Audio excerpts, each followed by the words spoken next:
I don't think people are taking time off work to hit this. But. You sent me some video of you dancing around the kitchen. It was amazing. Using any white drunk college kid can dance to. I'll just stick with the AI stuff. That's Rowan said that, not me. My math teacher, she doesn't explain it that well. Well, that's the hallucination, right? That's like AI hallucination. We have lives, too. Mother Shipton's Cave. Rich Haddam is coming. Jim Harold is coming. I'm doing a lot of laughing, is it? Right. Astonishing Legends would like to thank Cook Unity, our contributors at patreon.com, and you, our listeners, for making tonight's show possible. Hello, everyone. Merry Christmas and Happy Holidays from everyone at Astonishing Legends.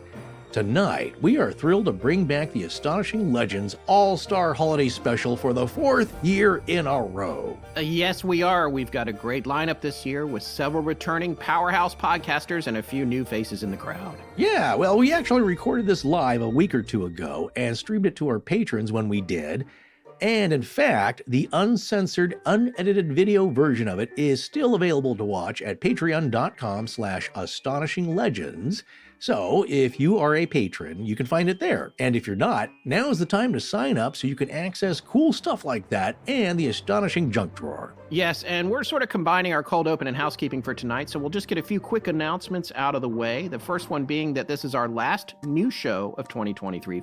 We generally shut down for about 3 weeks this time of year, but this year I'm going to post at least one of the older junk drawers from Patreon to our main feed, and maybe two, so we can keep you company between Christmas and New Year's if you're so inclined.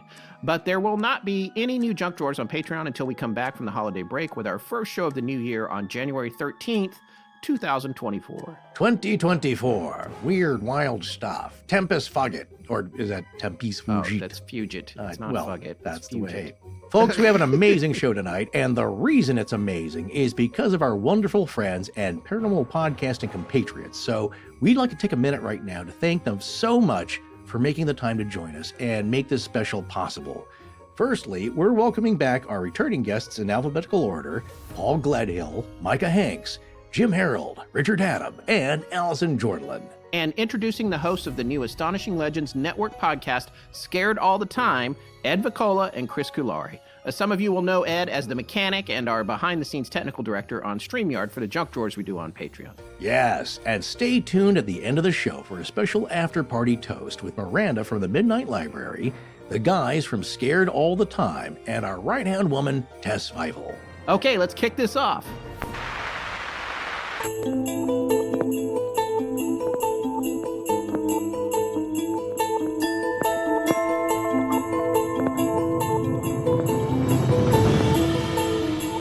Welcome back to Astonishing Legends. I'm Scott Philbrook, and this is Forrest Burgess. A friend is someone who gives you total freedom to be yourself. Jim Morrison. Oh, that's a good impression. Join us tonight for the Astonishing Legends All-Star Holiday Special 4.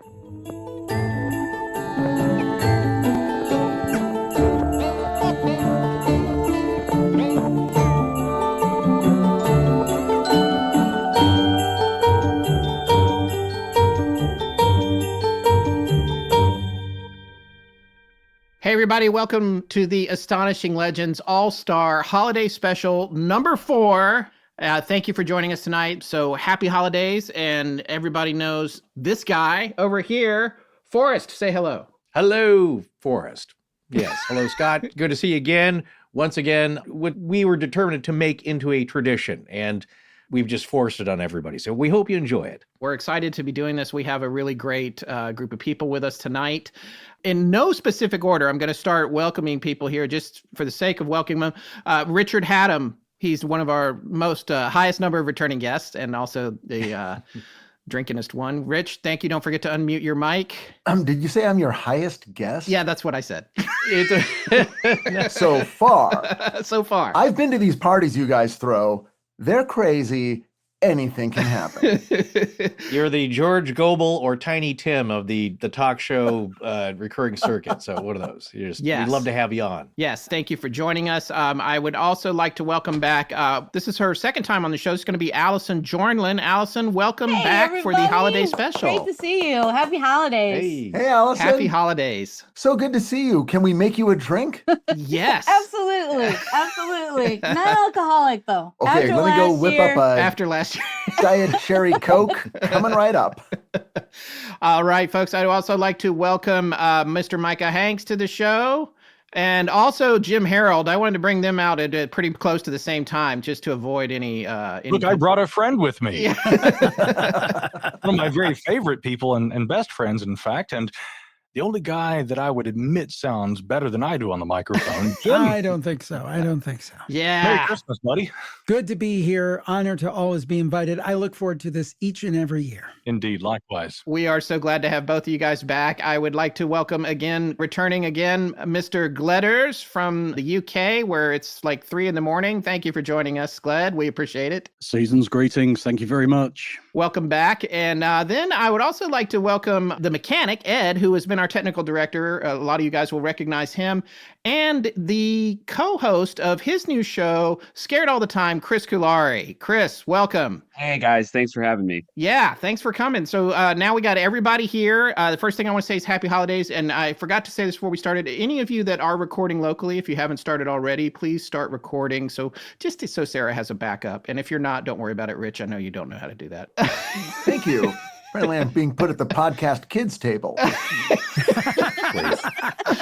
Well, yeah, exactly. This is the foul mouth kids table. I'll watch my language. Don't worry, guys. Oh, that's all right. It's all right. You know what? I would prefer to be at the kids table. That's where all the cool stuff happens. Yeah. Well, so Scared All the Time, you guys, Ed, Chris, that show, how many episodes have you got out now? 6. 6? Yeah. 7 will be next week. Okay. Yeah. How do you like working all the time on podcasting? Podcasting's easy, right? It certainly isn't. Not if you want it to be good. Not if you want it to be good. It's funny when Ed first started talking about doing it and he came to me and we were talking about what would we want to do and what would the topics be and everything. There's a great split in podcasting that I'd never really thought of before. And it took us probably 3 or 4 arguments not arguments, but to figure out that I only listen to podcasts where people sit around and kind of just like riff and there's not a lot of research or anything. And Ed really only listens to podcasts to learn, kind of like Astonishing Legends. And so for a long time, Ed was like, well, it seems like you don't really want to do too much research. And I was like, what do you mean research? It's a podcast. Like, I don't think there's that much research to do. Now I'm writing 30 pages a week, but it's fun. And you've learned the biggest lesson out of all this is that you should have stuck to your idea and not have to do 30 pages of research for every episode. Yeah. So that's the lesson that Scott and I regret the most. Yeah, why aren't we just drinking beer and talking about movies? We do Yeah, exactly. We all messed up here, guys. If you're at this show in some way, you've messed up. If you're on this, it means that we all work too hard. It's the truth. It's been fun. It's all topics that we've been referring to it as like Astonishing Legends After Dark. So it's sort of like a looser, there's swearing. It's a little bit more of like a mix of information and comedy. And we're not just doing phobias, although we're going to cover some of those, but it's anything that scares us or seems to scare other people. And we kind of do a little bit of the history of the topic.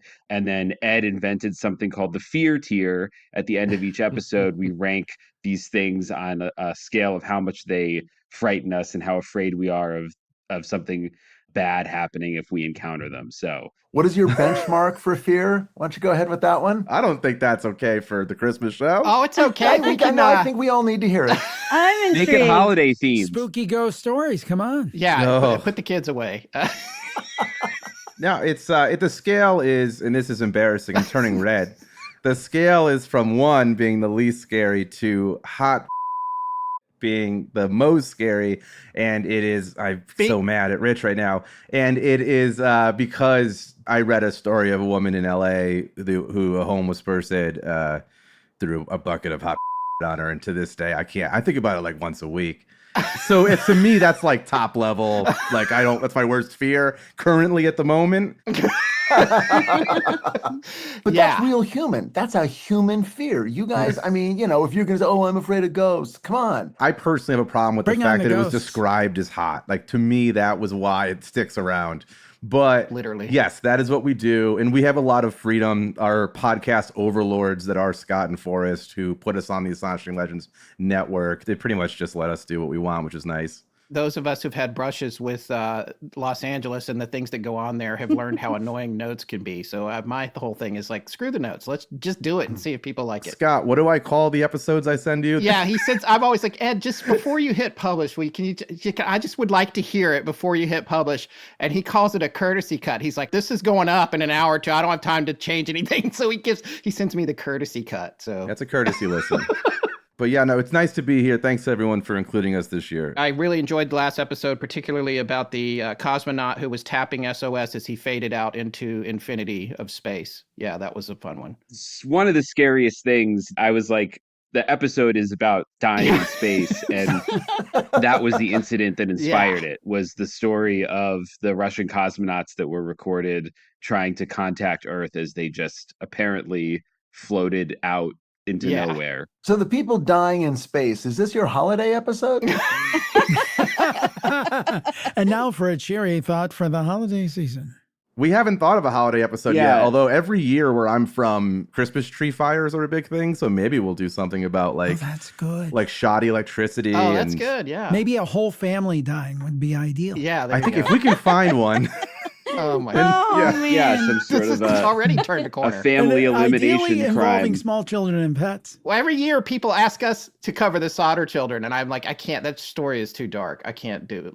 But that happened at Christmas, didn't it? All right. Well, if we do it, Scott, we'll say it was your idea. Merry Christmas, Happy holidays. everyone. Yeah. Wait, but didn't you and Forrest do a thing about a house up in Los Feliz that was like abandoned, but it still had the Christmas decorations up and they were untouched for We decades? talked about. Was that a junk drawer though? I don't think that was a main show. We've never formally done a show. In fact, that's been like maybe 4 years ago, and I still have a tab open for it in Google Chrome.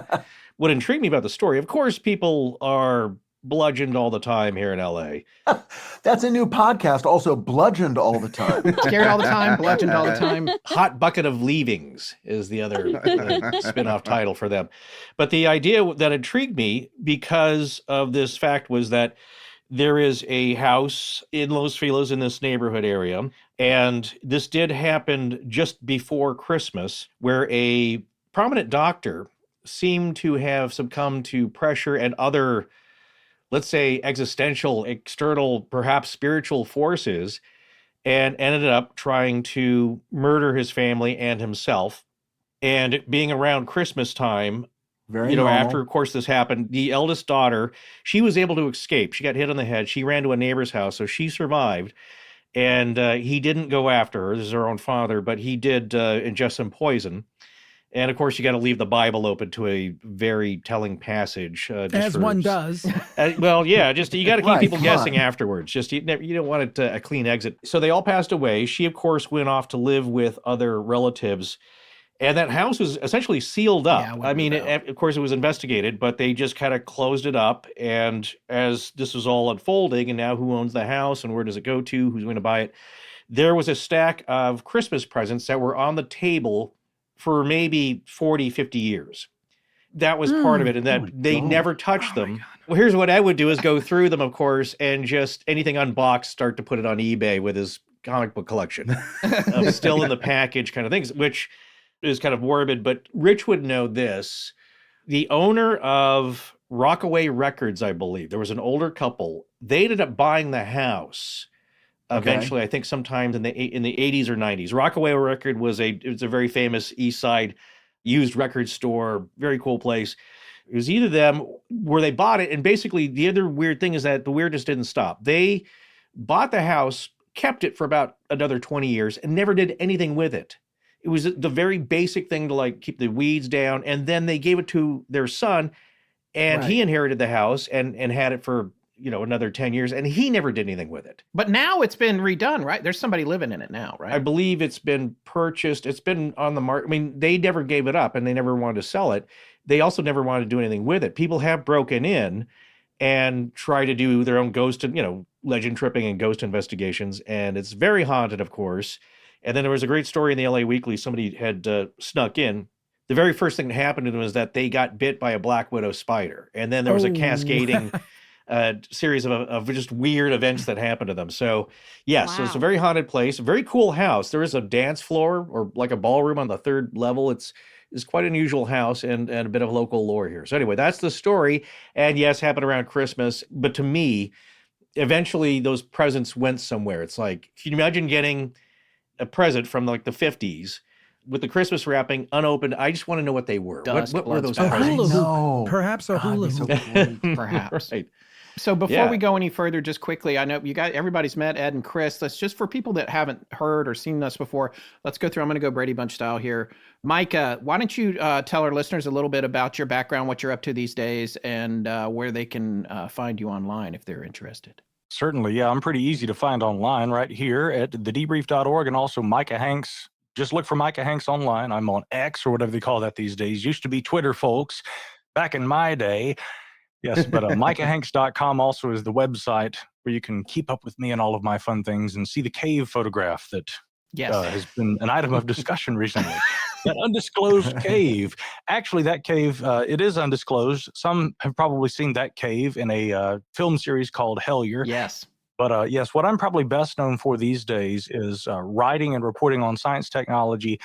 And of course, now what the Department of Defense calls unidentified anomalous phenomena, the artists formerly known as UFOs. And it's been quite a momentous year for that. So I'm sure we'll get into some more discussion about the UFO issue, what's been happening on Capitol Hill, and all various other sundry things here in just a bit. That's a little Yes. about me and who I am. And now about who my daddy is and what he does, right? Is that how this goes? No? Who's your daddy and what does he do? It's awesome. I love your website. I love the debrief. It's broke a lot of pretty groundbreaking news this in the past year or so. So it's been amazing. And it's One or two stories, yeah. Yeah, it's a great place to start your day if you're into that stuff, folks. And Allison, how about welcome back? Thanks for coming back. Why don't you Hi. tell folks a little bit about your background? Glad to be back. Thanks for inviting me. I always look forward to this. I am just here to pick Micah's brain about UAPs. But I am a professional weirdo. I write ghost stories for a living for AmericanGhostWalks.com. We have tours, haunted history tours in 7 states and Puerto Rico now. And so I'm just busy myself researching different locations, finding ghost stories that aren't so well known, and putting them together for entertaining and educational tours. Well, and you had a pretty interesting experience this year, which I want to talk to you about here in a little Oh, bit. yeah. Your trip on the television. Mr. Haddam, I Sure. think most folks know you who've listened to the show for a while. What are you up to these days? Well, it was cool back when I could say I was on strike. Fight the power. Now I'm just unemployed. So you're currently between gigs. Between gigs. Yeah. It's been a weird year. We'll figure out what's next. 2024 should be big. So I'm putting all my money on 2024. So are we, hopefully. And so, Mr. Jim Harold, what do you got? 14, 15 podcasts now? What's going on over there? Yeah, a bunch, but mainly what I'm known for is Jim Harold's Campfire, which are true ghost stories, real people calling in. That's what most people like. No matter what I try to do, that's what they like. So I'm going with it. Yeah. And then I've had a show for a little while called The Paranormal Podcast. I've been doing it since 2005. And those are the main things that take most of my time, and then some side projects. And just an honor to be here, guys. I always look forward to this every year. It's almost like the decorating of the Christmas tree. It is an annual tradition. So thank you for making me a part of it. Well, thank you for coming, man. We really appreciate your coming back. We're honored by your presence. As we've often said, you were the person that inspired Forrest and I to get started. So we would like to thank you. Thank you very much. Yes. And now Mr. Gledders, who again is staying up all night just to chime in. What's going on over there across the pond? It's 2 a.m. over here. It is tomorrow now. Yeah. So I woke up about an hour ago and I've got a nice breakfast beer just to get me going. Nice. So what's going on? Okay, after a lot of hard work, I managed to get an episode out this year for my podcast, which is called Anomaly. But yeah, it's been a really, really busy year. And I was thinking about sort of referring to the same stuff as Micah was going to talk about to do with Grush and everybody else, but I'm not going to steal your fire there, Micah. For me, this year, I'm just finishing off my master's, and I've decided that I'm going to pull the trigger on doing my doctorate as well. Wow. So yeah, Dr. G. Dr. G. is how that's Yeah. going to be. And last month I was elected as national coordinator for UAP investigations for ASAP, who is the Association for the Scientific Study of Anomalous Phenomena. Wow. That's pretty cool. Yeah, it feels great. Congratulations. Yeah.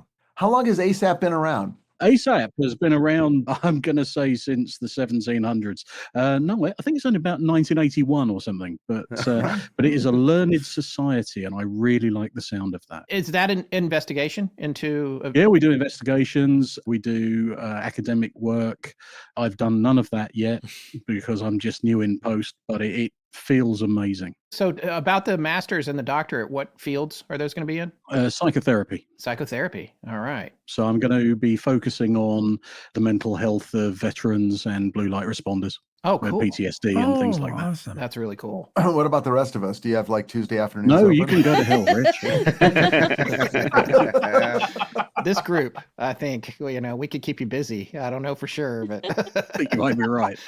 Chris, how about you? What's your day job? I know a little bit about your background, but you're a writer as well, right? Yeah, it was a lot cooler when we could say we were on strike. I'm also putting all my money on 2024 because I got my foot in the door in 2014, right as the streamers were starting. So I have never known a world without streamers mucking up the system. And it was really frustrating when I realized that I was selling shows every year. I was making stuff. I have a writing partner, but even that wasn't enough to really make like a living at it. So when we went on strike, I was one of the many people who was like, yeah, we're either going on strike or this whole industry is going away, because at least the younger generation's having an impossible time. I was blessed to sell something every year. I couldn't imagine doing more than that. and feeling like I couldn't keep my head above water was not great. But yeah, it's been exciting. Even since the strike ended, things seem like they've picked back up. And I've got some hopefully big projects that'll maybe happen next year. But as Richard well knows, I mean, you can't count your chickens even after they hatch half the time. Right. You just have to... They're born sickly. Yeah, there's an old saying, don't count your chickens until they clear. yeah, exactly. So we'll see. But writing is usually, in some form, writing is the day job. Yeah. Right. And so you decided to make extra money, you're going to get into podcasting. When the podcast came up, we were still on strike and we had no idea how long we were going to be on strike. And so, of course, the week that we recorded the first episode, I think the strike ended. So right. It became a lot more work. But it is interesting for me. I listen to a good number of podcasts and I've never kept track of how much that cuts into my movie or TV watching time. But, there's definitely a shift. And so I worked with Ed on a horror Christmas show that I ran for YouTube in 2016 called 12 Deadly Days that we did with Blumhouse. And Ed and I did that together. And I made a movie that came out last year. And of all the things that I've done, this podcast, Scared All the Time, has by far gotten the most attention and had the most love given to it. And as someone who's always wanted to be a filmmaker, that's been an interesting twist in the story of, this is where the audience is. Right. The audience is not necessarily looking for an indie movie that came out this week. The audience is looking for podcasts. And obviously launching on your guys' network has been a huge piece of that. And we thank you guys so much for giving us that rocket boost. But really, it's been a really wild journey.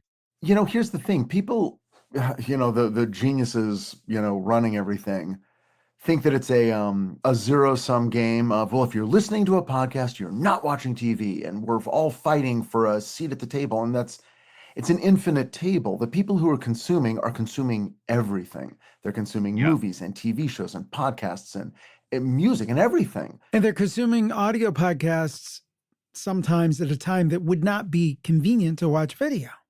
That's right. True. And now it really is dealer's choice. I mean, you're listening to the podcasts when you want, seeing the movies when you want, watching television when you want. And I think younger people, this is their whole life. They're not excited about going out into the world. They're excited about the world they curate for themselves through the entertainment that they consume, and they do it passionately. And at a certain point, advertisers will get even better at figuring out who is choosing what, because the people who listen to stuff, the people who listen to Astonishing Legends and Jim's show and now Scared All the Time, these are very engaged listeners. These are not passive, you don't just, you're not flipping channels. You're going, I want to hear that, and I'm listening to it.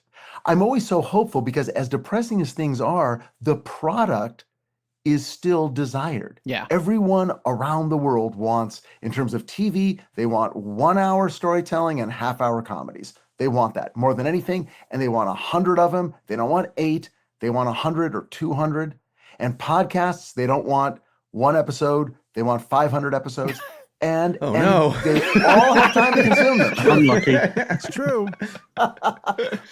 Well, you just got 499 to go, Glad. Come on.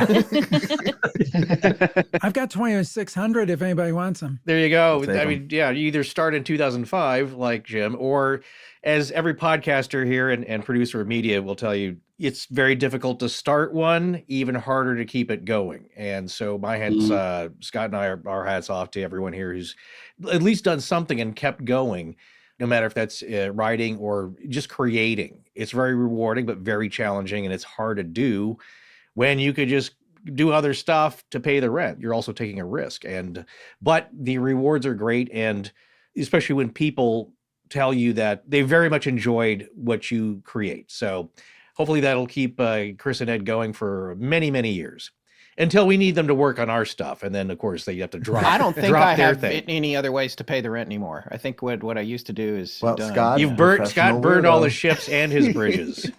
I feel the same way. It's like I am unemployable. Yeah. It's like, what have you done for the last 12 years full time? I've sat in a room and talked about Bigfoot and UFOs. What about you? What have As you done? you should, sir. As you should. But the point is that Forrest and Scott, congratulations for working with Ed and Chris and smart, newer minds. And, I applaud what you've done. And I hope Ed and Chris, I think they're going to have all the success with it. Partially because of their own talent and partially because of the backing of you guys. So congratulations. Oh, thanks, man. Thank you. Yeah, they clearly seem to have excellent taste. Yep. So. Yes, Ed, speaking of excellent taste, what is that wine you're, how shall I say, guzzling? I am not. This is day 2 of guzzling this wine.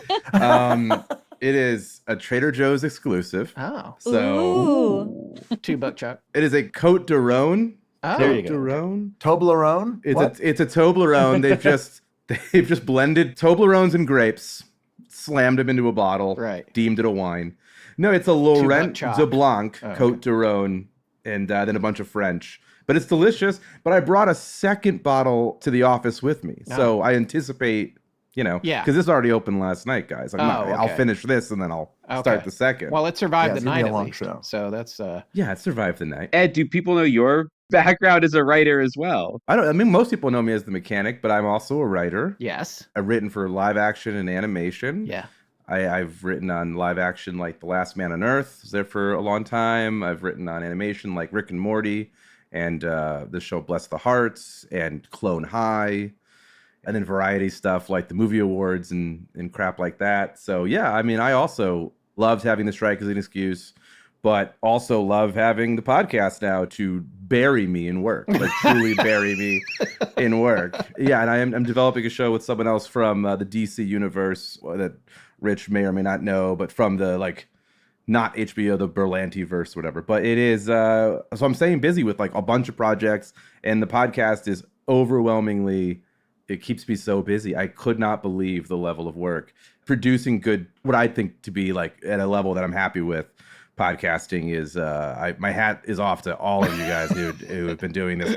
It's so nuts. It's so satisfying, right? It's so satisfying. Not the first day when we finish recording and I'm like, we're the worst. We are the worst.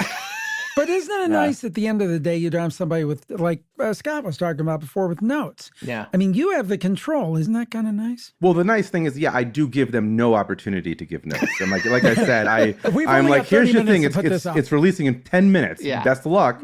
But no, it is nice to have my own control, no notes, no boss. It's pretty good. But it's also sink or swim, because you do feel like everything we've put out it's up to us to also fail, But we do have, like I said, great stewards in the Astonishing Legend. I the did whole get to mark group. that 13-second gap of silence in the last one before it went You up. did. Yeah. It was a very public embarrassment for me. It was artistic choice. It's like Paul Harvey It's used a to. rest. You guys are too young to remember Paul Oh, Harvey. I remember Paul. But And Paul there was Harvey a would story. say, "Now for news." And now you know the rest of the story. Yeah, Oh but then my big God, long I love pause. that You need guy. the big long He would pause. pause a long time. Yes, he did. So that's what it was. It was not a mistake. Yeah. It was an artistic choice. It was a audio vision board where if I leave space for advertisers, maybe they'll show up. The secret. The secret. There it is. Yeah. And also, there is no air I leave. Like, I cut every and ah out of me and Chris. So it's like, Yeah. I leave no air. So a gap is pretty unusual. I think we are all cursed now. I'm going to be Paul Harvey the whole rest of the night. If I were the devil, I'll tell you what I would do. You know what I've really missed since moving away from Los Angeles? In fact, it might be one of the only things besides you that I miss about LA. All right, what's that? Well, I was daydreaming about rigatoni the other Ooh. day, and I used to love to get that at this restaurant in North Hollywood called Ca del Sol. It was so good. And I was like, I wonder if I can make that since I can't get that around here in Greensboro. Yeah. And I found a recipe, but it's like 40 minutes to prepare, which if that's the official time in the recipe, it means an hour and a half for me. Well, I know that place. It's delicious, and I get why you miss it. But I have found a solution to my fine dining woes. Cook Unity. Yes. It's the world's first chef-to-you service that delivers locally sourced meals from award-winning chefs right to your door weekly. And on top of that, it's cheaper than other delivery services. And more importantly, they have rigatoni. Not just any rigatoni either. Rigatoni bolognese with herbed panko breadcrumbs. That sounds positively mouth-watering. It is. There's so many world-class chefs on Cook Unity, Yep. and this rigatoni is prepared by Larry and Mark Forgione. Yeah. And Chef Larry is known as the godfather of American cuisine. He's been named Chef of the Year by the Culinary Institute of America and America's Best Chef in 1993 by the James Beard Foundation. Yes, and his son Mark is following in his father's footsteps. You might recognize him from being the winner of Season 3 of Food Network's Iron Chef at the age of 31, making him the youngest winner in the show's history. That right there tells you the level of chefs you get access to at Cook Unity. Yes. Folks, get to cookunity.com/AL and enter the code AL before checkout for 50% off your first week. So how is the rigatoni? Honestly, it's the best I've ever had. I can't believe I can have food like this delivered to my house. The flavors were unbelievable. And I've made stuff with panko before, but it's never tasted this good. Yeah. The other thing that's so cool about this is that it's supporting local chefs and suppliers. It's the best of all possible worlds. Yeah, folks, there is no cooking required for this amazing food. All you have to do is heat it up. You get a chef-quality dining experience right at home. This is not like the other meal services. It's a chef collective that works with some of the best chefs in the country to bring you creative, delicious meals every week right in the comfort of your own home. It's exciting to get food from these chefs. The other thing that's a huge win for me is that this stuff is never frozen and it will stay fresh in your fridge for up to 7 days. On top of that, all of their packaging is compostable, recyclable, or reusable. And you can pick as few as 4 or as many as 16 meals per week. There are hundreds of dishes to choose from, and the menu is updated constantly. Trust me, if you click on You'll Eat Anything, you'll get hundreds of choices, and they all look super delicious. It's so hard to choose from, but it's also so much fun. And they have options for 7 different dietary preferences, from vegan to paleo to pescatarian, gluten-free, and more. You can even filter for soy, nut, and dairy-free options. Experience chef-quality meals every week delivered right to your door. Go to cookunity.com/AL or enter code AL before checkout for 50% off your first week. That's 50% off your first week by using code AL or going to cookunity.com/AL. This has been a game changer for me, folks. Cookunity.com/AL for 50% off your first week. Do it now. You're going to love it. Folks, at this time of year, we often donate a commercial to charity, and this year we've chosen one of my personal favorites, Habitat for Humanity. Habitat for Humanity has been around since the early 70s, building decent, affordable homes at no profit for people in need.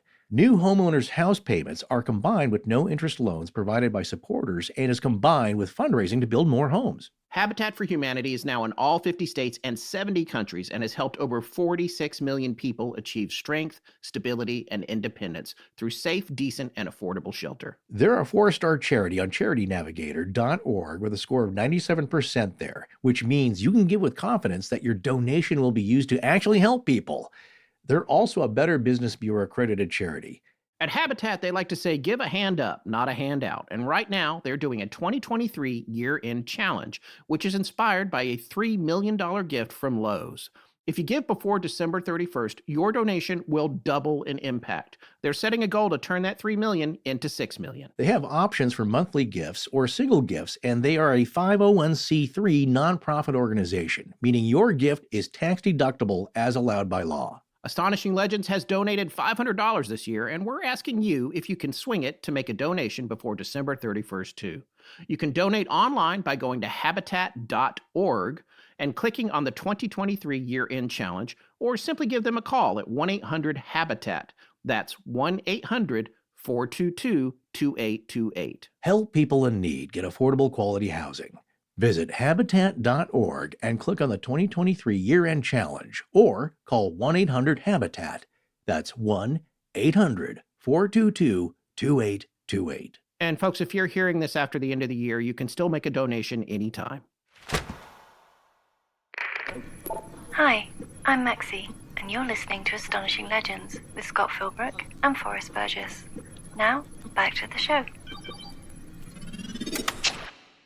I know we're probably going to have a lot of discussion about, it's been a busy year for UAP and stuff like that, but before we get to that, I wanted to talk briefly to Allison because she and her brother had kind of an exciting adventure this year. Would you tell the listeners what happened to you guys with your, because like you said, you got the Ghost Watch, you got towards 7 states and Puerto Rico. That's It's a big operation. So what were you up to recently with regard to that? Yeah, well, we were just really enthused when Shark Tank reached out to us. We had never considered really having outside investors, but it's a bit of like when in Ghostbusters, you know, when Ray is asked, "Are you a god?" Yeah. You're supposed to say yes. Yeah. And when Shark Tank asks you to be on, you say yes. Yeah. So that's what we did. They wanted to have their first official Halloween show, and so they were looking for Halloween type businesses, and so they actually reached out to us, and I can't tell you anything about the process because is there an NDA on that?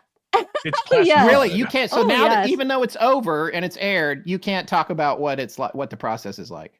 Yeah, because it's kind of like Fight Club. Yeah. And I think the lawyer even quoted Fight Club. Oh, maybe I shouldn't have said that. Oh no. Uh-oh. I've broken the NDA. Violation. Whoops. Oh man. I didn't see that. Did you win?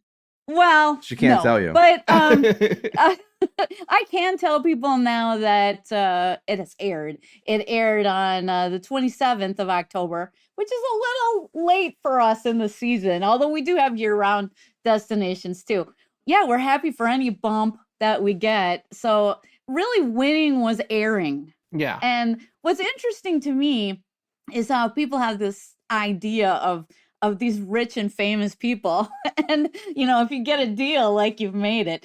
And for me, I think that would have been problematic if we had gotten a deal. Right. Because, you know, I think if someone's rich and famous, you should probably run the other way. You don't want to know how they got that way. Just my opinion. I love the presentation. I thought you and your brother were great. I really enjoyed that episode and watching it. Oh, thank you very much. Yeah, and you can all watch it on Hulu and see how entertaining we really are.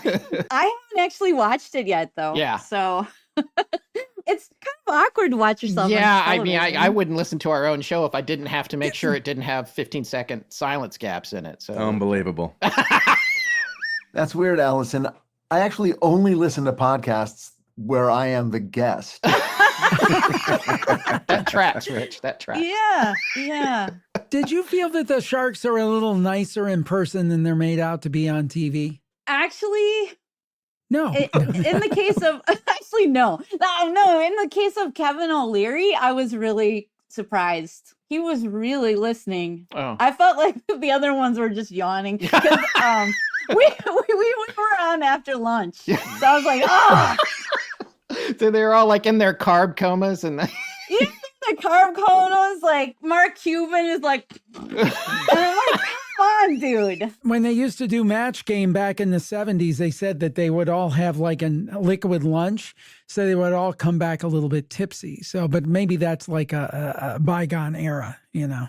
Yeah, they seem pretty sober, unfortunately. But I think I can reveal, well, I don't know, we'll see, that, I mean, you don't get to like hang out with them in the green room or anything. It's like there's your stage manager, and your stage manager just says, go. And that's what you get to do. Sure. You don't get to like hang out and at the water cooler with any of them or anything like that. Yeah, so I was really impressed with Mr. Wonderful. He was quite wonderful to us. And I expected from watching the show a little bit, because I hadn't actually watched the show beforehand, like ever. But then when they called us, I'm like, well, I better watch the show and see what it's like. And, you know, I thought I'd be the most diametrically opposed to Kevin, really. Like, it would be like a Captain Kirk and the Gorn type situation. And it really wasn't anything like that. Yeah. He really listened, and I felt like we got some good advice. And maybe you can't talk about that. If they told you not to answer this question, I guess don't. But like, I actually would be curious how long your presentation actually is versus what winds up on the air. Yeah, I don't know if You're I'm not supposed to say that. Okay. Yeah. As a former editor, I see stuff happening. I'm always just like, no, I think they're, whatever. Plus they're picking and choosing their comments based on the outcome down the road or whatever. Yeah, I mean, part of not watching it is being afraid of the editing. Yeah. I'm like, oh, great. What is this actually going to look like? Here's a little known fact. It turns out that Forrest and I actually are backers of Shark Tank. Ed, do you have that picture of when Shark Tank came to us for funding? So that's when people who are listening can't see this, but it's me and Forrest with Mr. Cuban. And, it was a very warm, inviting moment where I think no words were actually exchanged. But no, he did. No, he was a nice guy. He's a nice guy. No, he's a very nice guy. And I will say about him, with celebrities and people who are on the screen, small or big, they don't have to hang out or be nice to you at all. And people can lay fault with them, but they don't realize what it's like to be somebody like Mark Cuban, where everybody's coming up to you and trying to pitch you something. Like, I got a great idea. And then, they don't. Yeah, the thing is, they don't have to make their time available to you at all. He showed up. This was at Podcast Movement in Nashville a few years ago.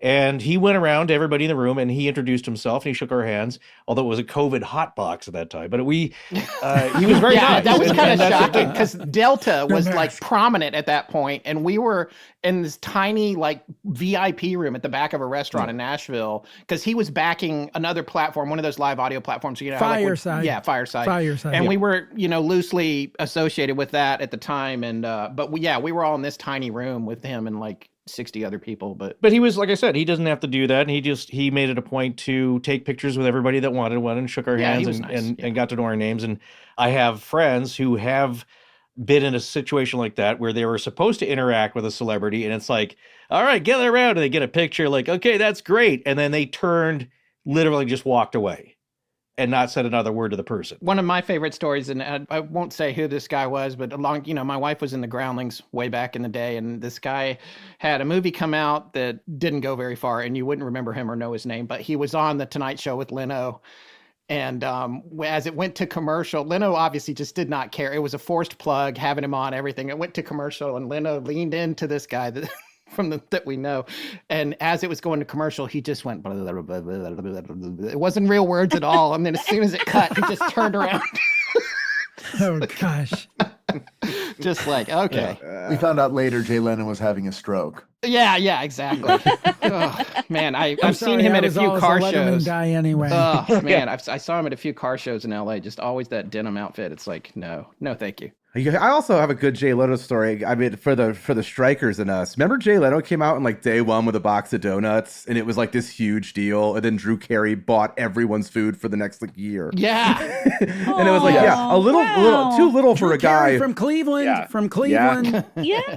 He's a sweetheart and a champion, but it is funny that a guy who keeps saying he hasn't quote touched the Tonight Show money yet brought a box of donuts. Thanks, bud. Well, so let's talk about, there's a lot that's happened in this past year. And one thing I know that several of us might have some input on and interest in is the UAP situation and the UFO situation. There's been a lot going down there.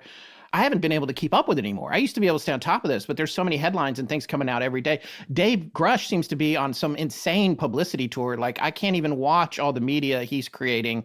Mike, are you staying on top of that? Like, I want to hear what everyone has to say about where this is at right now. Also about the Mexican aliens. They're not Mexican. They're Peruvian, and they were illegally transported to Mexico, I think. But presumably they're neither. Presumably they're aliens. Yeah. Yeah, I can't speak to those little mummies. Yeah. I could. I just know that's kind of controversial, so I will abstain. Yeah. To the man from Delaware, but in other words, I mean, the whole Grush thing is really more interesting, in my opinion. Now, granted, the backstory behind the story really, last spring, I had attended a conference in Huntsville, Rocket City, Alabama. This was at the Scientific Coalition for UAP Studies conference down there. Little did I know Grush was right there in the room with us. Oh, okay. I mean, he had actually been there. Now, there were others who, at that time, they hadn't come out. They have since, and I can name some of those individuals. Jay Stratton, who was the director of the UAP task force. You know, Travis Taylor, of course, who we all see on Skinwalker Ranch on history and also Ancient Aliens and some of these programs. There were a lot of people and a whole lot of scientists who are not publicly involved in all this. At that time, Grush was one of those people, you know, a former intelligence analyst. He had worked with the National Geospatial Intelligence Agency. He had not come out publicly. It was quite interesting to find out that he had been sitting right there in that room as obviously an interested party in all of this, and someone who seemingly knew a whole lot more than most folks in that room with regard to what extent the U.S. government had dealings with this topic and the deeper history of that. Something that, again, and I know, you know, folks like Paul here and many of you, Jim, with many of the interviews you've done over the years, same goes for you. And really, I think everyone here, we've heard these rumors for a long time about non-human craft, recoveries of crashed vehicles, even biologics and things like this. But none of that entered the public lexicon until this year. Yeah. That was the huge development. I mean, again, I jokingly say the debrief has published a couple of stories, but really, I don't think there's ever been anything as big as back on June 5th when Leslie Kean and Ralph Blumenthal featured in our publication this article that brought to the world for the first time this story of David Charles Grush.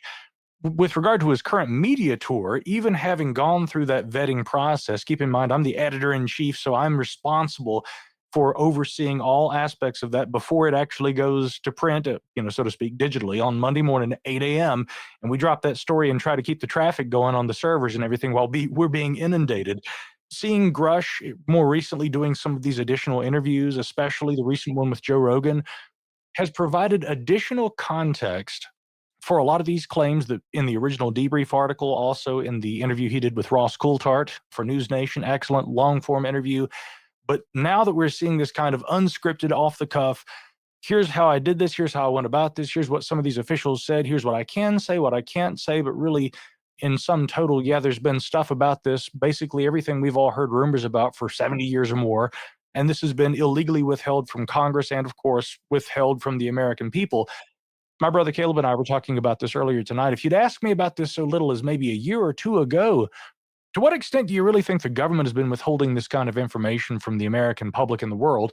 You know, I might have said, well, I mean, there's probably some truth to it, but the majority, I don't know. But now with Grush coming out and talking about this, I do find him to be a sincere, a credible witness. His intelligence community inspector general complaint that was filed, which was really, to me, the real core crux of the story from back in June, that also was deemed credible and urgent. So, I mean, there are so many factors here that are worthy of consideration, but it does seem to lend some justification to the idea that a lot of these stories we've heard for years, and we weren't really able to corroborate with any kind of facts, any kind of physical evidence. We're still sort of at that point, but to me, they've been elevated now in a way and in a credible fashion that seems to strongly point to the idea that if there's this much smoke, there's got to be some fire. And that's kind of where I am on all this. And I do find Grush extremely credible. I do think that we have to wait and see what the results, if there are results of this ICIG investigation. I hope that all comes forward.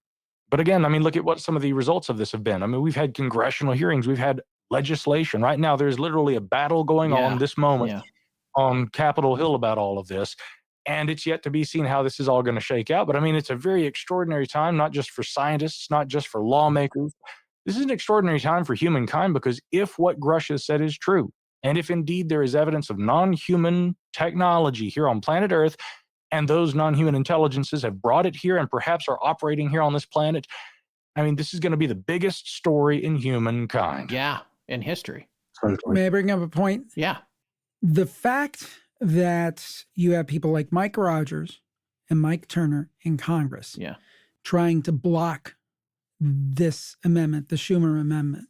Insanity. You have Burchett coming out with his own amendment, Tim Burchett. Yeah. Isn't the fact that some powerful people are trying to block this legislation in and of itself kind of disclosure without disclosure, in the sense of, why would you fight so damned hard to block something? So what if they're just doing it because it's the ultimate cover for new tech development and all that kind of stuff, and they want to keep that in place for national security reasons? I think that's what they want you to believe. Yeah. What Jim's talking about is very important right there. I mean, think about this. Mike Turner right there, okay, in his district, you've got Wright-Patterson Air Force Base, which was the home of Project Blue Book way back in the 1950s and 60s. Still the longest running government study of all this, the systematic study of UAP. Back in those days, they were called UFOs. You've got Mike Rogers down there in Alabama, in his district, Redstone Arsenal. Rogers is the largest single recipient in Congress of aerospace and defense funding to his campaigns. Turner's not far behind him. In fact, there was an article we did at the debrief the other day where there's a nice chart from opensecrets.org that breaks down. I think Turner was in the top 5. Rogers was at the top of the list. The issue to me really is this. These guys do appear to be trying to block this, probably for partisan reasons. But there is also, if I were to be a conspiracy theorist, I would say that they probably have vested interests in blocking this based on their financial backers. That's, I think, what Jim is saying. And also, you add to that the partisan bickering where we have Chuck Schumer, again, the Senate Majority Leader and a Democrat, who passes a 64-page act as an amendment to the National Defense Authorization Act for fiscal year 2024. Probably the single most significant legislation the world has ever seen involving UAP. Right. And we've got Republicans trying to shoot that down. Now, I'm not being partisan here, because we've also got Republicans trying to put their own amendment in there in the House. The problem is that both sides don't seem to be able to agree on this. I'm thinking to myself, we've done really well on the bipartisan front up to this point.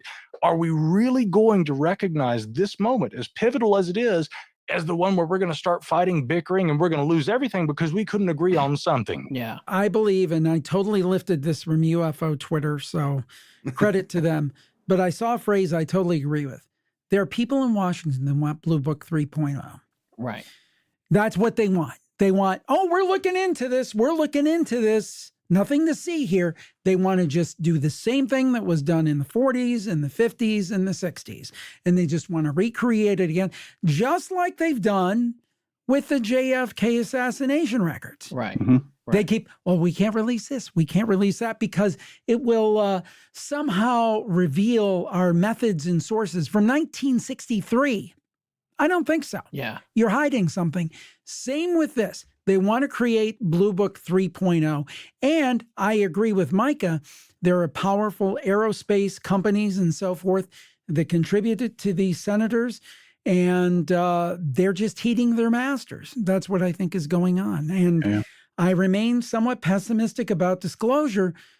And I'm more convinced ever because of this that there is something to disclose. Right. Yes. I mean, Micah, you know, from us doing the shows together, you know, we would go back and forth, but one day I'm like, yeah, there's something to it. And the next day I'd be like, oh, I'm not sure there's something to it. I'm absolutely sure there's something to it now because they're trying too hard to cover it up. I agree. Yeah, my whole outlook on this has changed. And again, Jim and I, back in the day, I was host 2.0 after Clayton Morris, but, you know, Jim and I did the paranormal report.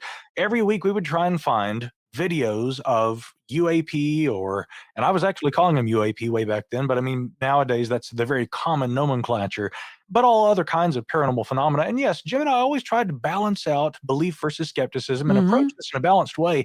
Yes. If I'm less balanced on the UAP topic, now it's because of all the scientists, all of the government officials, all of the eyewitnesses. And I've actually been putting together slowly. I haven't officially launched this yet, but I've got a UAP science project that I'm doing that involves collecting data from eyewitnesses. And I'm going to tell you that right there, very much like Jim Harold's campfire. I mean, it is getting those stories from those individuals and hearing their firsthand accounts. Some of them are absolutely hair-raising. That's what's really solidified it for me. And then after hearing these stories of people who time and time again see these massive black triangles flying in the sky, or they observe these metallic spheres that are hovering and that they're moving in very unusual ways, certainly not like balloons, or little orbs of light that kind of run up to their window at night or something and scan them. I mean, I hear all of these patterns in these stories, and then I hear these government officials describing very similar things. David Grush interviewed a naval officer who saw one of these big triangles. Right now, the All-Domain Anomaly Resolution Office, which is the official office within the DoD that investigates these things, they describe the outgoing director, Dr. Sean Kirkpatrick, currently. He'll be gone after this month. But I mean, he describes the target package of the UAP that they're looking for as these metallic spheres. Again, I hear these things from people all the time, and it really makes me look at the official kind of information that's been coming out and say, my gosh, they aren't the only ones that are looking into this, and this is nothing new. Those of us who have been studying this stuff for years, Jim and I, we were seeing this stuff back in the day when we were preparing for our podcast every week. So again, if anything, it's a bit of vindication for what we felt all along. But now, like you said, Jim, I feel stronger than ever that there is a there. And if anything, this is probably coming to a head probably in the next few years. When I was taught to look at people and see what's going on with them, the one thing that one of my instructors said is don't look directly at the person, use your peripheral vision and look at what's going on around them and read the tea leaves of the stuff that's going on around that person. So if you look at Grush, and they're spending an awful lot of time, an awful lot of effort trying to close down somebody that they're calling a liar. You don't close down a vacuum. You don't try and shut down a vacuum. But for me, the most telling thing is, look who his lawyer is. Yeah, his lawyer is a former IGIC. Yeah, and if he was telling lies, his lawyer would be some guy out of an office in Pahrump somewhere. Yeah. He's I can't remember the guy's name now, but he's got a former Charles McCullough. It's Charles McCullough. I met him last month, and I'm going to tell you, that guy, he obviously, with the depth of knowledge he has about this, Paul, he obviously takes this story extremely seriously, as one would expect, as he is representing David Grush. Yeah, absolutely. The fact that you've got a former Inspector General of the intelligence community acting for the whistleblower. Yeah, if he knew that Grush was lying, he's not doing himself any favors at all. So the fact that he's involved, I think, is incredibly telling. Did he ever get into that skiff, or that got waylaid? I think there has been some skiff activity. Okay, so he's supposedly, and are congressional members in there with him in the skiff, and he's giving them the information he couldn't give in the hearing, in the public hearing? Has that happened? I believe so. I'm not sure that it's to the extent, of course, that everybody had hoped for. The situation, my understanding about that, since, the story broke, really had been this.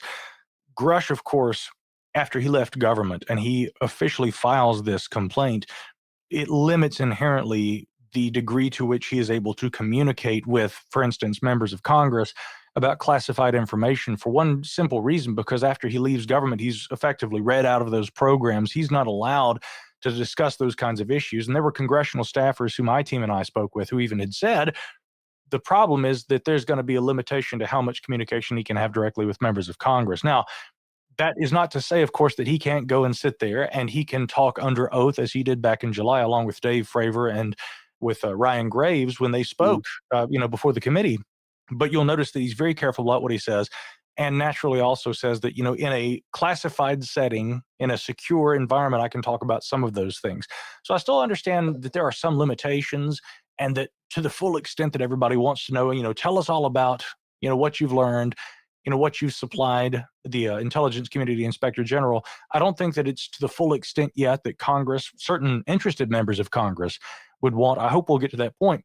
But another relevant point, and I'll just throw this in there really quickly too, Grush under oath said back in July that he had interviewed some 40 individuals who had knowledge of a program within the United States government involving crash retrievals, and these, again, related to exotic craft.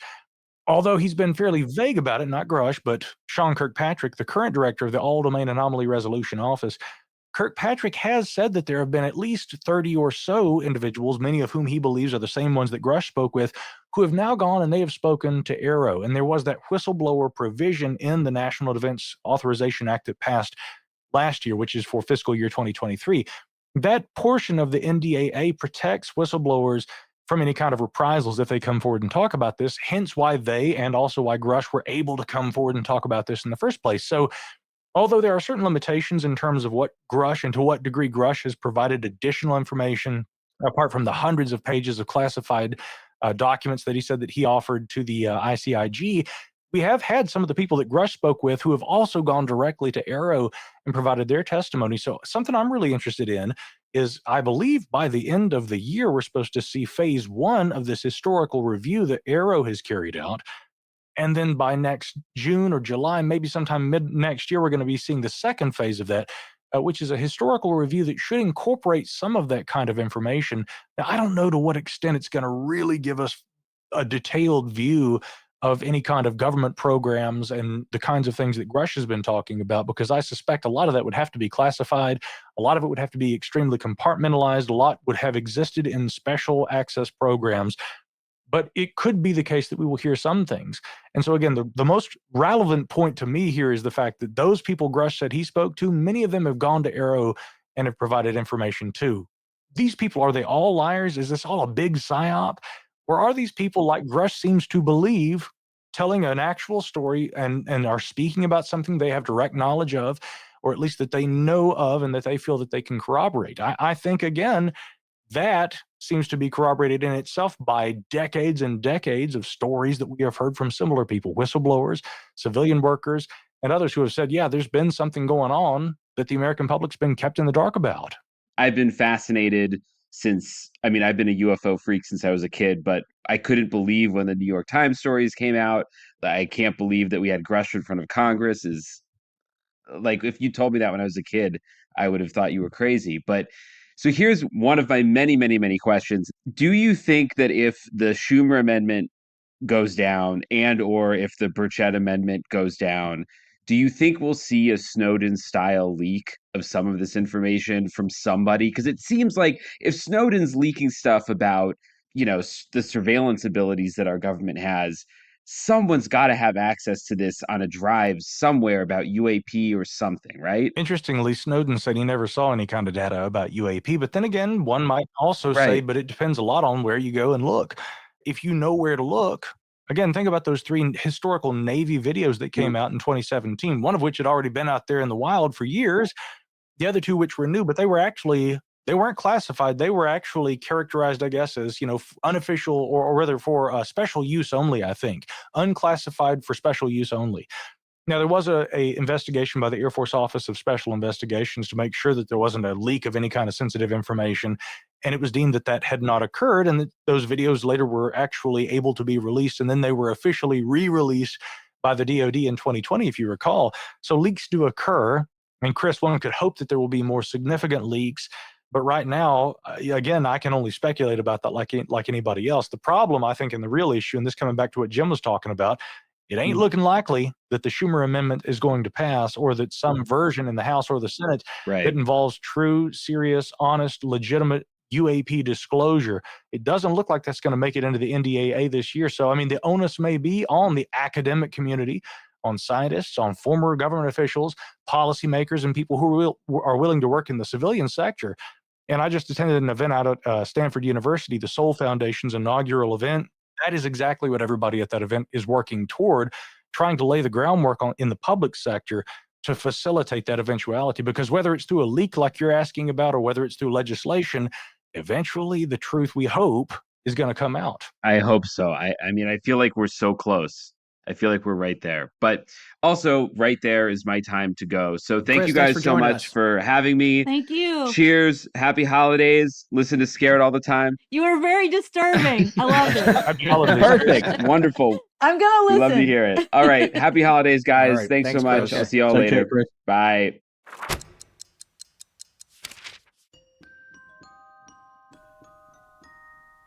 A short walk through the woods and the old cemetery. Welcome, dear guest, to the Midnight Library. There's rumors of monsters, of demons and magic. So don't wander the halls, 'cause your loss would be tragic. They say our behavior is dark and nefarious. So it's best that you stay in the cordoned-off areas. Your visit will be chilling, but in the nicest way. Just wait till you see the hospitality tray. Please follow Mr. Darling to the reading room for stories of terror, of mystery and doom.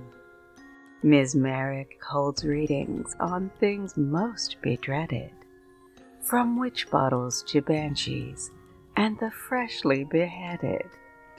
A short walk through the woods and the old cemetery.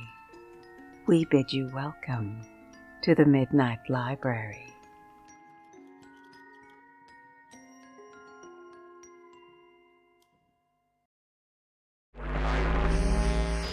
We in? Is it going? Yeah, I think so. I don't know how long this feed's gonna hold, but I think we're in. We hacked the feed. We just, turns out. Okay, great. We should get started then.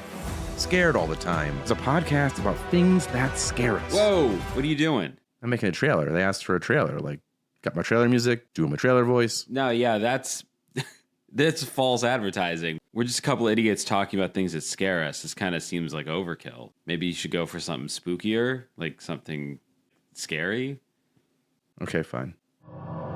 Scared All the Time is a podcast about things that scare us. No, that's too scary. Okay, well, I only have one more piece of music. This'll have to do. I'm Chris Kalari. And I'm Ed Vicola. And every week, we're going to take a look at something new that scares us and why. Like this trailer going over a minute. Yeah, they said we definitely should not do that. Join us for Season 1 of Scared All the Time. A brand new show from Astonishing Legends. Available anywhere you listen to podcasts. Forrest and Scott, thank you for supporting their sponsors. I'm Isaiah. Now back to the show. So I haven't seen the Cold Hard interview yet either. I haven't heard Joe Rogan yet. All this stuff is going to happen at Christmas when there's no show for us to produce. So I'm looking forward to just like zoning out and listening to all this stuff.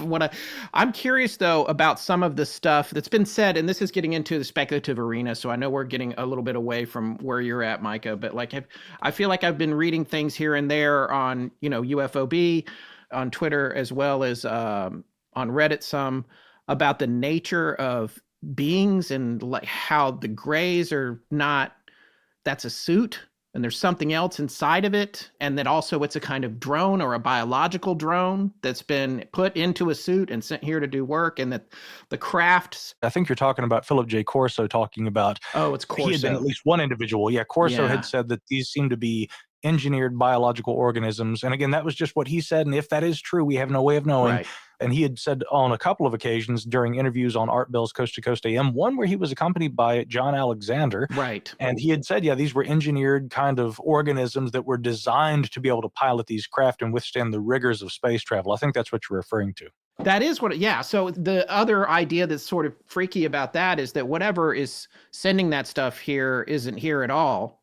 These are all just, they're drones. They're just drones being biological and mechanical or whatever, but the force behind them is a long way from being present. So who are the operators?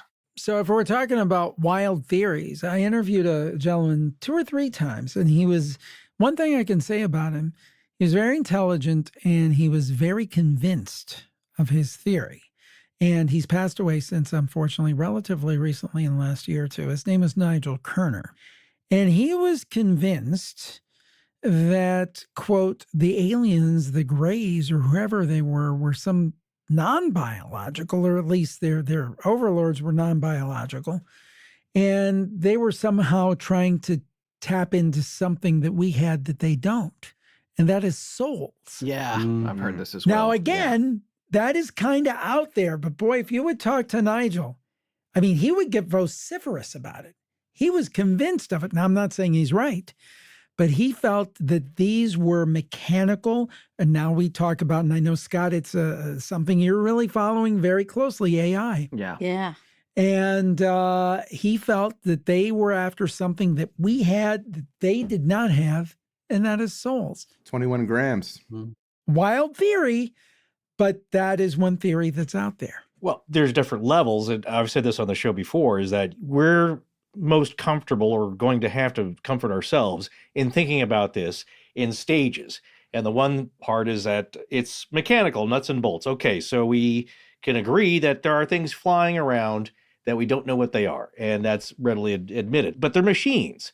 Even if they're robotic, then it is a little easier for us to deal with. The second level is not so easy, and that is some creatures, whatever you want to call them, are making these things and flying them around, and obviously they have much greater power than we do. What do we have that they could possibly want? Well, there's only two things. It's either our biological aspect of us, our DNA, they have goofed up their own, or they're on some kind of trajectory where they're not getting healthier, or they're headed towards extinction. So we're useful in that regard because it is for as much as we do to ourselves physically and emotionally, we are still a good source of meat and DNA.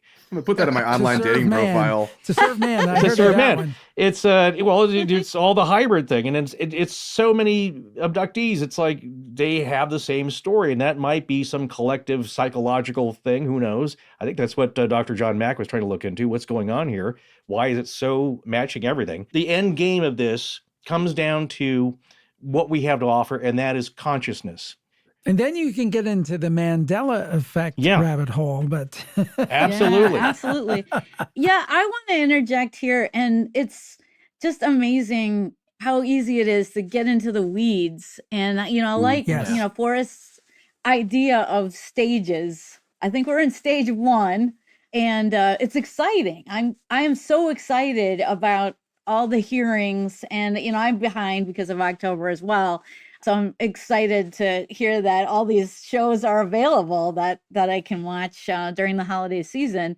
That's like Christmas for me. But what I'm thinking about in terms of getting in the weeds, what I want to hear from our 3 UFO guys here is 2 things. Where do you think 2024 will take us? Are we going to go back? Is it going to be cyclical and we're going to have another Project Blue Book and then somehow it's all going to get put away and ridiculed some more? Or is it going to be a cyclical kind of thing? How is this going to play out? I want your predictions. And I also want to know about what you think about disinformation entering into this, because you never know what you don't know. But, I'm always trying to anticipate what part of this is disinformation. What is fooling me right now? And I don't even know I'm being fooled. So those are some big questions. But what do you think is ahead, you guys? And what do you think we have to watch out for in terms of disinformation? I think you're going to get disclosure by force, Alison. I don't think you're going to get disclosure from the government. I suspect that if the Schumer Amendment gets shot down and any of the other amendments get shot down as well, I don't think it's going to make a big difference in the long term. I think in the short term, it will frustrate people, especially people who have got interests in money, etc. I am very interested in what I see as a new paradigm in journalism, where you look at the Ross Coulthards of this world, Jeremy Corbell, George Knapp, Bryce Zabel, and many others who are very similar, is that actually they've kind of got their hands around the throat of this now. And even though they're playing a very careful game about what they say on the podcasts and things like that, and I'm not going to put words into their mouths, but they clearly know more than what they're allowed to say or what they feel is safe to say. So I think that if the politicians don't do the right thing, I think you're going to see it coming out one way or the other. And it might be bit by bit, because of the compartmented nature of intelligence. But I suspect that there's at least more than one faction involved in this behind the scenes in the government, those who actually want disclosure and those who don't. And there's kind of an internal, I think warfare might be a strong word, but there's definitely an internal conflict within some governmental departments, especially in the US rather than over here, where actually you will have a faction who want the information to come out, which I think clearly is the case. And clearly, again, you've got a faction who don't want it to come out. And I think with the journalistic interest that's going on and the standard of journalism that's going on, I think it's going to come out despite what the politicians want. Paul, I just want to interject too, and we've been focusing on what's been going on in the U.S. and is there anything in terms of disclosure happening in the UK that we might have missed? No, it's basically being ignored. Well, here's a comment from Flint. People think it will reveal more than it actually will. Yeah, I don't know what to think. You know what I was just thinking about? Yeah, the Corso. Corso was the source for that concept. That was not something I had heard before. Micah, thanks for putting his name to that. And just the idea that these are all just different mechanisms, biological or not, and they're all being manipulated or sent here by something else. And then just tonight in the course of this conversation, the other thing that's interesting to me is like, here we are at this exact moment because all this disclosure stuff is happening. We're desperately, as Jim said, I'm fascinated with AI, would love playing around with it and all this kind of stuff. And Allison and I have talked about that too offline. The AI stuff's fun. But the thing that's interesting to me is like, here we are, we're trying to get to this point where we might have sentient artificial intelligence or, AGI they're talking about. There's some rumors that that's what OpenAI had developed, and however they were about to deal with that is what led to the whole dust up with Sam Altman.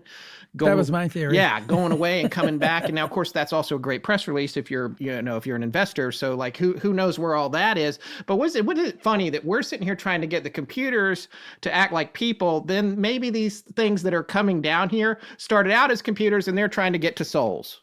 It's like it's an X. We're crossing paths. That's really well said. That's what the one molecular biologist was claiming, and that possibly spurious, possibly true Reddit thread was that their end goal is what we're talking about with consciousness. It's apotheosis. It is this higher next level, and they have not yet been able to crack that. If you believe the people that have their abduction stories, they're not perfect. I think we assumed, that's the whole argument, like, well, why would we have crashed craft? These people are actually obviously very much more advanced than us. But again, I think that's simplistic thinking, and that no one's perfect, including whatever's coming from another dimension or planet.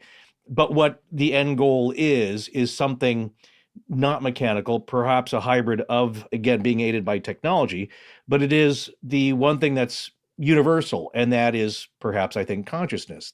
Oh, so maybe these things are all biological and just super advanced, and also they have a crossover between biology and technology, all of that kind of stuff. But then they evolved in such a way that they don't have what they consider a soul.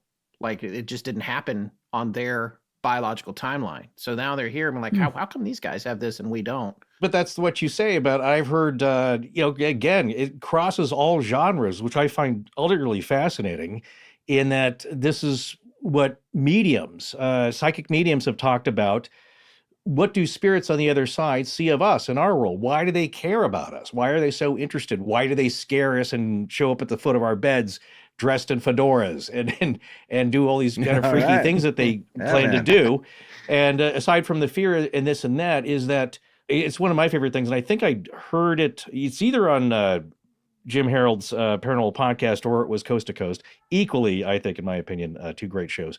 But of course, and I think it was a psychic medium saying, well, why they're interested in us or they're curious at all is that you have to look at us as sources of energy, and they're two different kinds. Us on Earth, yes, we're dumb, we're crude, we have silly pursuits, we say stupid things. Some of us seem to evolve, some of us are just starting out at a very low energy frequency, vibrational kind of thing. And others are trying to get Can higher. I use that as a pull quote for Scared All the Time? There Everything you go. just said. Low vibrational, knuckle dragging. But we're also very vibrant. If you, as the psychic medium said, if you were on the other side, imagine it like this, in that human beings and our energy and our soul energy it's like a flashlight. It's a very bright beam. It's very narrow. It does travel, but not that far. If you're on the other side in the spirit world, it's more like moonlight, in that It's everywhere. It's pervasive. You can go anywhere. The moon is bathing its light. That includes time and space, but it's also very faint. It's very weak. And so on the other side, they're attracted to the intensity of our bright light and our soul energy, if you want to say. But that's what attracts them, because it's something that they cannot get anymore. They've lost that, and they yearn for that. And when they get near it, it's like being charged up. It's like, why do flashlights and batteries die in haunted houses all the time? I'm not thinking that they're always playing a prank. I'm thinking that they're getting a juice out of it. They're getting a goose, a charge, and it's exhilarating. And it's something that they yearn for, yet cannot have anymore. And maybe the ETs are just like that. Just a thought, along with what Paul was saying, because I think he said it very well. I would use an American football analogy. And then I'll cede the floor to Mr. Hanks, because he's probably closer to the story. He is closer to the story than any of us. But I think what we all want is people who want the truth. We want to know what's really going on. If there's nothing, we want to know. I mean, that's the way I am. I'm not like, oh, it's the aliens or nothing. If there's nothing to it, I want to know there's nothing. If there's something, I want to know there's something. And we all want our team. I'm a Cleveland Browns fan, so I'll use an American football analogy. We're very long-suffering. But, hey, don't laugh, Scott. You've got the Panthers. Yeah. But anyway. This is like anyone outside of the top four. That's me too, okay? Yeah, that's true. And I don't even really follow football, but I know they are not doing so great. I'm from Connecticut. We don't even have a team. I just had to get that. Hey, we can't pick on many people in Cleveland, so we got to pick on someone. Go for it, man. But anyway, I think we're on the 30-yard line right now. And most of us who want the truth, we want the 70-yard bomb. We want the instant touchdown. And that's what the Schumer legislation, that was kind of the promise that was held out. We're going to get disclosure right now. But I think to Paul's point, that it's going to be much more like the old San Francisco 49ers, for those of a certain age. And they wouldn't occasionally they get the 70-yard bomb, but more or less they just like 10, the West Coast offense, they get 10, 15 yards, 10, 15 yards, chuck it down the field, and all of a sudden you got a touchdown. And I apologize to Paul for all the American football analogies. But anyway. He doesn't know what's going on. The point being, I think that's where we're at. We're not just stuck on the 30-yard line anymore. Yeah. I think there is some cause for optimism. Yeah. And I think we're going to chunk it down the field, but I don't think we're going to get that 70-yard bomb. Yeah. And I wish we would get that. I wish that we would get that instant answer and like, yeah, it's real. And like the Daily Mail reported recently, the CIA is in possession of 9 NHI craft. I mean, that would be great if we get verification of that. But I think we're going to chunk it down the field. But I think that process is underway, and it's going to be hard to keep that genie in the bottle now that it's partially out. Mm. Paul, what he's saying is it's like 60 touches before a goal. If that helps at all. I wanted to interject there, Jim, and say, well, what do you think about the disinformation question? I thought that was a good prediction answer, because I see what you're saying, even though I don't know football very well. I get what you're going at there. But is there any way that you think they could pull this back? Oh, I think they're going to try. Yeah. I mean, I'd be more interested in see what Micah has to say, because he's close to it. All the props to Micah. But the point is that I think the people in control are going to do everything they can to stuff this back up. But I don't know that they're going to be successful in the long term. In the short term, yes. In the long term, no. Yes, indeed. I think my colleagues from the great state of, Wright-Patterson Air Force Base, and also my friend from the UK there, they've answered the first part of that question that you had, Allison. So on that disinformation part of it, I'll just say this, I don't want to be specific about which stories, but to me, there have been some stories that they were published, but I mean, I would say that I had reservations about taking the information that appeared in some of those stories that appeared this year and other publications. I'm not talking about my own, obviously. I have some reservations about accepting at face value the information that appeared in certain stories that appeared this year. And one of the reasons I don't want to point to which one is because, I mean, obviously I have respect for my fellow journalists and their efforts to the best of their ability and using the best judgment and their best faculties and their best sources and materials to be able to try and fairly and honestly report on developments with regard to UAP. But I mean, to me, if all this is true, I mean, it's truly extraordinary, and that's possible. But usually what we see, if we look at the history of this phenomenon and the way that the information comes out and the likelihood that everything that goes to print or makes its way to print is true versus the, to me, greater likelihood that a lot of it is probably going to be based on hearsay, some speculation, and yes, like you allude to, some may be intentionally bad information that's injected into the narrative so as to steer the narrative or to steer it off course. But in any case, what it does is it muddies the waters and thereby makes it more difficult to understand what is true and what is not. That's how good disinformation works. And let's be clear, misinformation can be, okay, I heard something, I didn't understand what I was hearing. I go and I repeat it and I completely botch it when I repeat it. And somebody else hears that and says, Micah Hanks seems like a credible source. Here's what he said. And I got it totally wrong, but somebody takes that information. Now, I unknowingly took that information and I go out and I tell it to the world, and other people say, well, because I trust Hanks, I'll go out and I'll talk about this, or I'll write an article about it. I didn't intend to release bad information. That would be misinformation. Disinformation, very different bird right there, where someone intentionally releases bad information or injects that into a dialogue so as to try and cause confusion, to sow Yeah. seeds of discord. It's obviously possible that that's occurring, and there is some historical precedent for it. And that's one of the reasons why I say speculatively that it seems more likely to me that some of the information that's currently coming out probably is in that camp of disinformation. It is probably, rather than controlled disclosure or chaotic disclosure, we keep seeing those kind of terms so much right now, there probably is an effort to try and obfuscate, to try and confuse. There always has been. And there are certain people that do that for fun, and there are others that do that for far more concerning reasons, let's say. But again, you have to be very careful what information you take at face value. And this is one of the reasons why I think as a journalist, it's very important that you always try to be able to have reliable sources. You always try as a journalist to bring those sources onto the record. You always try to be able to fairly report on things. Don't just report one side of the story. Get the opinion of someone who you may hate, but who is a skeptic or who has a completely different perspective. Make sure that you have both sides, so that you have balance. And sometimes I worry that that's what the UAP dialogue right now is missing. There's probably plenty of disinformation. There's a whole lot of misinformation. Somewhere between the wheat and the chaff, there's a little bit of good information. But then there's also a lot of advocacy that, while well-intended, it's not balanced. And what we really need more of is we need balanced, rigorous analysis. We need skepticism injected as well as fair-minded advocacy, because we do need that too. And that's one of the issues, I think. So all in all, to me, it's just, Bruce Lee, I think, and lots of others, of course, have used aphorisms like this. Don't believe anything you hear and believe only half of what you see. And when it comes to UAP, you can probably believe less than that. But at the end of the day, I still would have to think that somewhere in all this, we are hearing so much, there's so much smoke, again, to borrow my analogy from earlier, there'd have to be some fire too. But there's probably going to be a lot of BS in there also. And what you smelling ain't always smoke, okay? That is so true.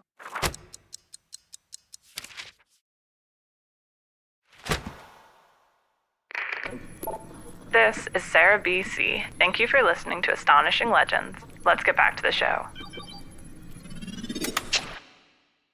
I've got a question for Rich Haddam. Rich, you wrote the Mothman Prophecy screenplay all those years ago. And now you see all of this like in the headlines of The Hill and the Wall Street Journal. How does that feel for you to like do this wild Hollywood movie? And now all this stuff is like coming to the fore, like in actual politics, and it's on the floor of the Congress and all this. What's that like for you to see like, wow, I was really onto something here? Well, I never believed that the government knew anything, and I still don't. I think that it's interesting that the story that's being pushed is that these are non-biological entities now. They're more like drones. My question is, what do we expect from disclosure if each of us individually were brought into a warehouse and shown something? What is our ability to discern where that's from, what it is? Certainly, if it's non-biological, it's far easier for anyone to say, well, here's the machine and it came from outer space. I think it's really, really hard for us as human beings when we face things like this. We want there to be something physical, but so what if there is something physical? How does that convince us any more of anything? And what questions does that answer for us? And why do we have such a need for information to come to us through the stamp of government, the stamp of officialdom? Therefore, we can believe it. But when our next door neighbor tells us an experience they had, which is much more about what the Mothman Prophecies was about, we laugh at them and we don't want to hear it because we don't understand it. But to this moment, this night, right now, all we have are human beings saying what they experienced. And in a different way, you guys are saying, well, here are some other human beings testifying before Congress about what they've heard, about what other people have seen. And even if they're testifying about what they've seen, how is that different than the person down the street or the person around, the campfire saying, well, here's what I experienced? What more information are we going to get? I think we want something physical because it makes us feel better, but I have a weird feeling that even if something physical was placed in front of me, I wouldn't know what to do with it. There are some people who would still dispute that. And the other thing too, Rich, really quickly, I mean, the other issue is, yes, the government stuff brings a certain degree of weight. But my gosh, I mean, what would that be if it weren't for all of the people? Again, as Jacques Vallée has said for years, what about the farmer in the field who sees an egg-shaped craft touchdown and two little dwarves, as he would say, step out and they take soil samples? How many stories have we heard like that? How many more do we have to hear before we say, maybe some of those people were telling the truth and they actually experienced something that was beyond our definition of normal? I am all colors, Sam. That's exactly my all favorite. colors, Sam. My favorite. One last interjection, and I'll shut up on this. I just interviewed Garrett Graff for the Paranormal Podcast, available wherever you get your podcasts. And I'm reading his book right now, too. Yeah. Pulitzer Prize nominee, finalist. And he said he 100% believes there's a U.S. government cover-up. But he believes the reason that there's a cover-up is because the government knows, A, something is going on, and they have no idea what it is. Yeah. Now, I don't know, but it's an interesting theory and a very erudite guy. I mean, he's written books on, the last plane in the air for 9/11. He wrote an extensive book about Watergate. I mean, a serious, serious guy. He was editor-in-chief, I think, of Politico at one point. Super serious guy. And he believes there's a cover-up. He said, absolutely. But I believe it's because they don't know what's going on. So he's saying that the cover-up is we have to start seeding stories out there that we do know what's going on. Is that what you're saying? No, he's saying that they don't know what's going on. Now, if you believe the Daily Mail, but that's they're the keeping it disinformation campaign that Allison's talking about. Right. Is, okay, we are dealing with something non-physical. We don't have crash disks. We don't have bodies. We don't have anything physical, but we do have, radar and reports. And we now understand we are dealing with something that is way out of our grasp. But now to imply that, don't worry, nothing to see here, folks, everything's under control, we've got to start building up a narrative that, well, we got the stuff. We've been talking to the aliens. Don't worry, we got a treaty. It's cool. America, America, America. And by the way, what about the Japanese government or the Chinese or the Russians or the Brazilians or the Australians or all the other countries on Earth that exist physically where things can crash? No, or Ed, all they of had a the UFO. non-governmental places where things can crash and people can go, look at this crashed thing. Or does the government get to all of them quickly and first and thoroughly and completely? Well, I think the theory is that the CIA has this super duper agency that can get into any place on Earth and extract. Oh, what was that? What's the acronym for that one? I just read this past week. Micah will know this. Micah will know this. Oh gosh, actually, What's I'm it drawing a called? blank. No, but it's I mean, that yes, blue badge thing. This was the story that appeared in the Daily Mail the other day, and again, it was Josh Boswell. My friend Christopher Sharp was one of the authors, and also, of course, Matt Ford from the Good Trouble show are the authors of this, and they say that the CIA is effectively behind this retrieval effort. Now, those sources speaking on background for what appear to be necessary reasons. Office of Global Access. Yes, Office of Global Yeah, Access. All these individuals, for all we know, maybe some are those who have gone to Arrow and also provided testimony, or maybe some who had spoken with Grush. But these individuals are saying that this is something that the CIA's managed for a long time. Really quickly, though, that's the contemporary note or anchor point. But back to what Rich is talking about right there. Look back to what the CIA was doing way back in the 1950s. 1952, we had the Robertson panel. Okay, where J. Allen Hynek was present along with Donald Menzel and many others. And they essentially said, look, okay, whatever these UAP are, calling them UFOs back then, and that was a fairly new term for it, really. I mean, whatever they are or are not, we're more concerned about how people will react to the idea that UFOs might exist. So let's try and engage in a public education campaign. Let's get people to think that the Air Force has a really good handle on this, that we can understand and that we can explain all these things, that we have no UFO case that comes across our blue book desk that we can't easily identify, explain, debunk, and take care of. Ladies and gentlemen, nothing to see here. The Air Force knows what's going on. Now, in that regard, Project Blue Book carried out a twofold purpose. One, it was to look like it was engaging in UFO investigations and really to try and control at the behest of the CIA based on this interpretation. And I think that there's historical precedent for this. Many have taken issue with it and written about this over the years. But again, the CIA saying, look, here's how you should do this, and here's what we want the Air Force to do. Go out there and make it look like you know what's happening. And two, again, really to put it even more bluntly, I mean, it was a public relations campaign, and I'm not by any means the first person to say that. Many are concerned that the current government iteration of UAP investigations is effectively the same thing. And that, again, something that was brought up earlier, the idea that this is Project Blue Book, whatever iteration, put whatever, 0.0 after it. I mean, is that what we're seeing? But again, the whole point to me really about the whole CIA controlling of the narrative, we don't know what this is, but let's try and make it look to the public like we do so that we don't instill concern, so that we don't give, actually right behind me here, I've got Orson Welles' War of the Worlds broadcast on vinyl. Nice. Look what happened when that aired. Yeah. Garrett Graff, 1938. he introduces his book. The introduction to Garrett Graff's book, UFO, is War of the Worlds and what people's response to that was. Right. Perhaps the people at the Robertson panel back in the day knew that, and they said, look, we don't want a real War of the Worlds scenario where people start losing their minds if they think that there's something that the government doesn't have a hold of. So yeah, our disinformation campaign is, don't worry, citizens. We do know what this is. We're here to help you, and we've got a handle on this. In fact, there's not even a this here. There's nothing to see.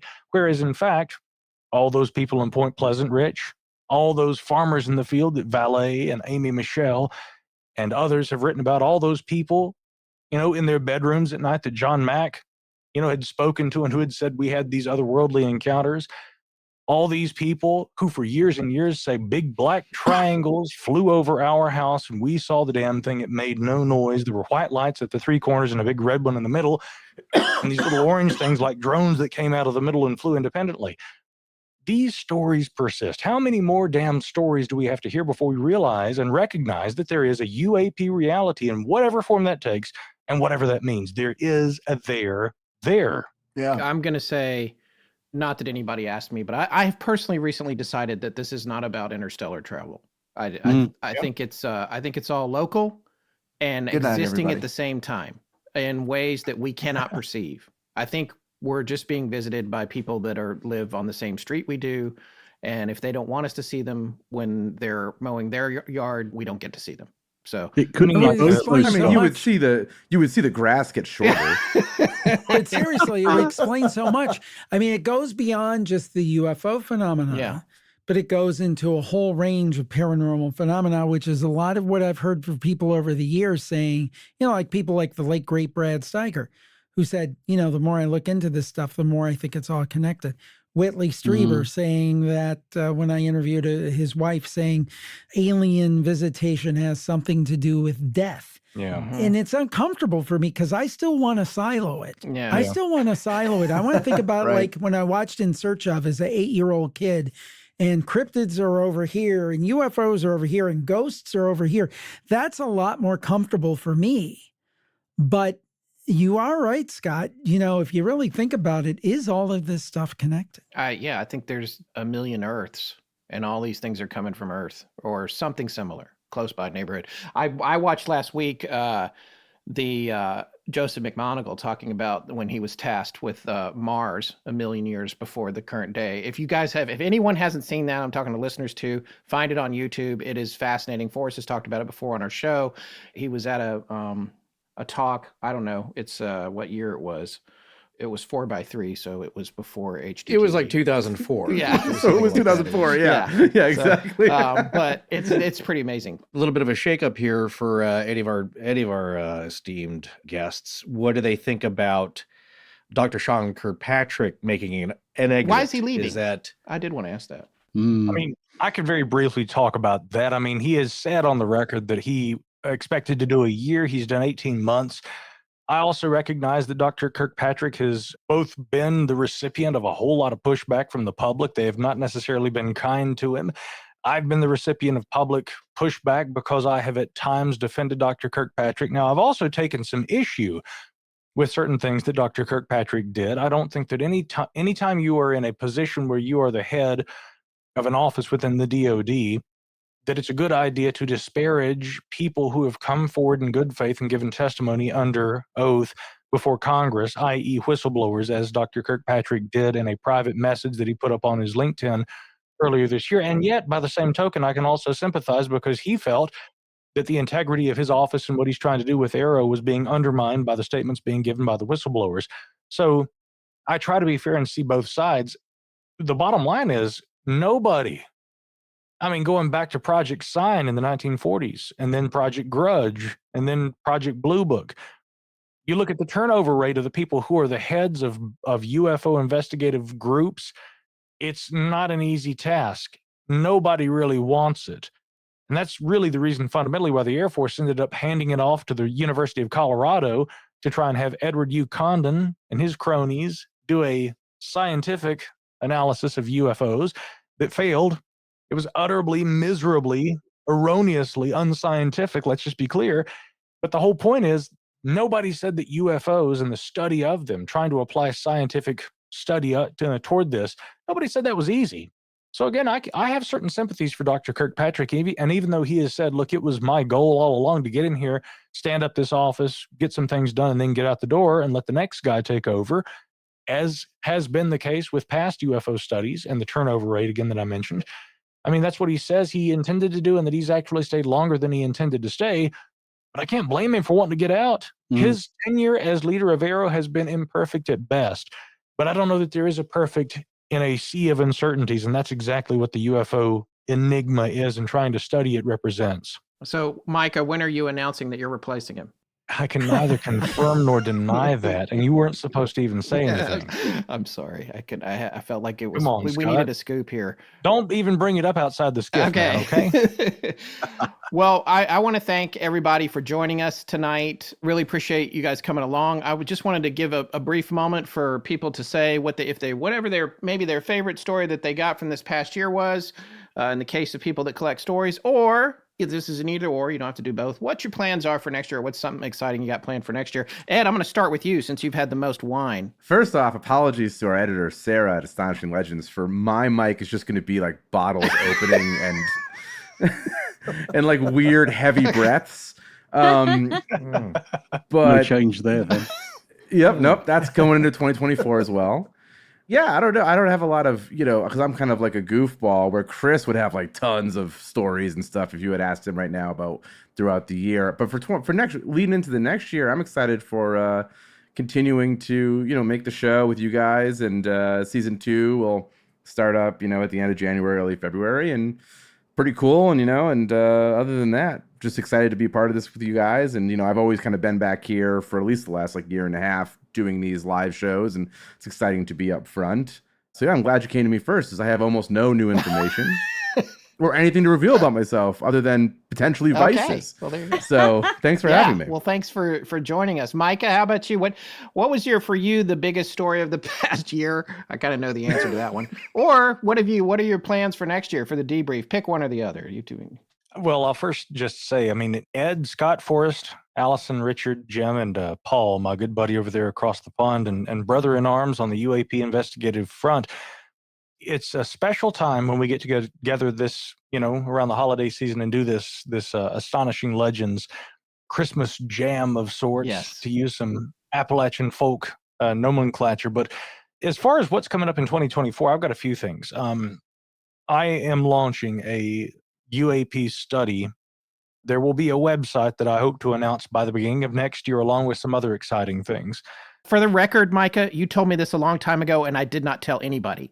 No one. Yeah. I haven't told a soul. Until now. You said it. I was surprised when you said it. I wanted to be like, shh, but then it's your project, so I guess you get to say I include Scott in on this. I include Scott in, and in fact, actually, I mean, this is an interesting little group of people, because I think the night before we dropped the David Grush story at the debrief, I mean, I'd been standing at a bar with Jim Harold in Ohio. Yes. I knew you had a story. Yeah. And I told Jim, I said, Jim, in fact, I mean, I didn't say very much that weekend, but I mean, I got on stage and I just said, in the next few days, y'all watch for some fireworks. Yeah. Yeah, I remember. Yeah, you were running back and forth. You were running back and forth. And that was a Monster Fest in Ohio. I just want to say, considering the things various people in this group were ingesting, I'm very impressed with your ability to keep quiet. So. Yeah. Again, Richard was there, Scott Forrest. It was really a wonderful group of people, and another person who was there, a dear friend, Shannon Legros, messaged me afterward, and she had literally said, "I'm amazed that with what you knew at that time, you hadn't said anything." But I mean, that's the way you have to do things. That's what you do. Yeah. That is what you do, Jim. You're absolutely right. And brother, you and I know that from our many years working together. And I'll just say, I mean, there are things I know right now that I can't talk about, but I mean, in 2024, there are definitely some things to be looking forward to. I had a phone call today with an individual where we were what I think Lou Elizondo would characterize as wargaming, because I'm concerned that right now we can't just leave this to the folks on Capitol Hill, and evidenced by what we've seen over the last couple of days, I'm not convinced that we're going to see significant UAP legislation go into law this year. That's not a defeat. That's merely a setback. The way that you win the game is you continue. You have to remain persistent. And I really think that it's up to journalists, scientists, academicians. I think it's up to former government officials who come into the civilian sector and they choose to work within this space to lay the groundwork for things yet to come out of and from within government. The work will have to be done here in the civilian sector before we can really make any headway. And that's where we are right now. And I hope, rather than the big D disclosure, I mean, yeah, we all hope for that, but I don't hold my breath waiting for it. I think in 2024, we're going to be seeing groups here on the outside laying the groundwork for all of that. But it'll happen, and it'll happen through persistence. Last thing I'll also point out, my best pal, and also he happens to be my brother, but Caleb Hanks, my younger brother of 3 years, happens to be out there listening right now to this fine program, a fan of everybody here. And he and I also are trying to do an Earthlight study down there around Brown Mountain, North Carolina. And Scott and Forrest, guess what? We got to talk about that, because you guys are way overdue. Well, we were going to do it, and then the pandemic happened, and everything got sidelined. I'd absolutely. Promises. Yeah, no. Promises, hey, man, it's a short drive for me. Forrest, it's a bit trickier, but I'm in. I mean, meeting Mark Cuban didn't stop you. The pandemic didn't stop you from meeting Mark Cuban. All I would say is I would extend that invitation to all of you here. Paul, you have the furthest to travel. I would definitely jump on a plane for something like that. So we have a timetable? Let's talk. Sounds good to me. Here's my timetable, 2024. Okay, 2024. We'll take it. Yeah. Allison, how about you? What's going on? Did anybody get assaulted on any ghost walks this past year by the unseen? No, Okay. but Thank you for adding the if unseen. it happens, you'll be the first person I text. As far as stories, like I got my Christmas present. This was my wish last year when I was on to just pick all the brains about UAP, because I was like, 2023 is going to be a big year, and it really was. And so I'm excited to see how that goes forward. I'm also, as you know, Scott, like really interested in AI. There's been a lot of interesting developments. I hope that it won't kill us all, of course. But I think before it kills us, it has to be able to actually be smart enough to help me write a haunted history tour. Yeah, right.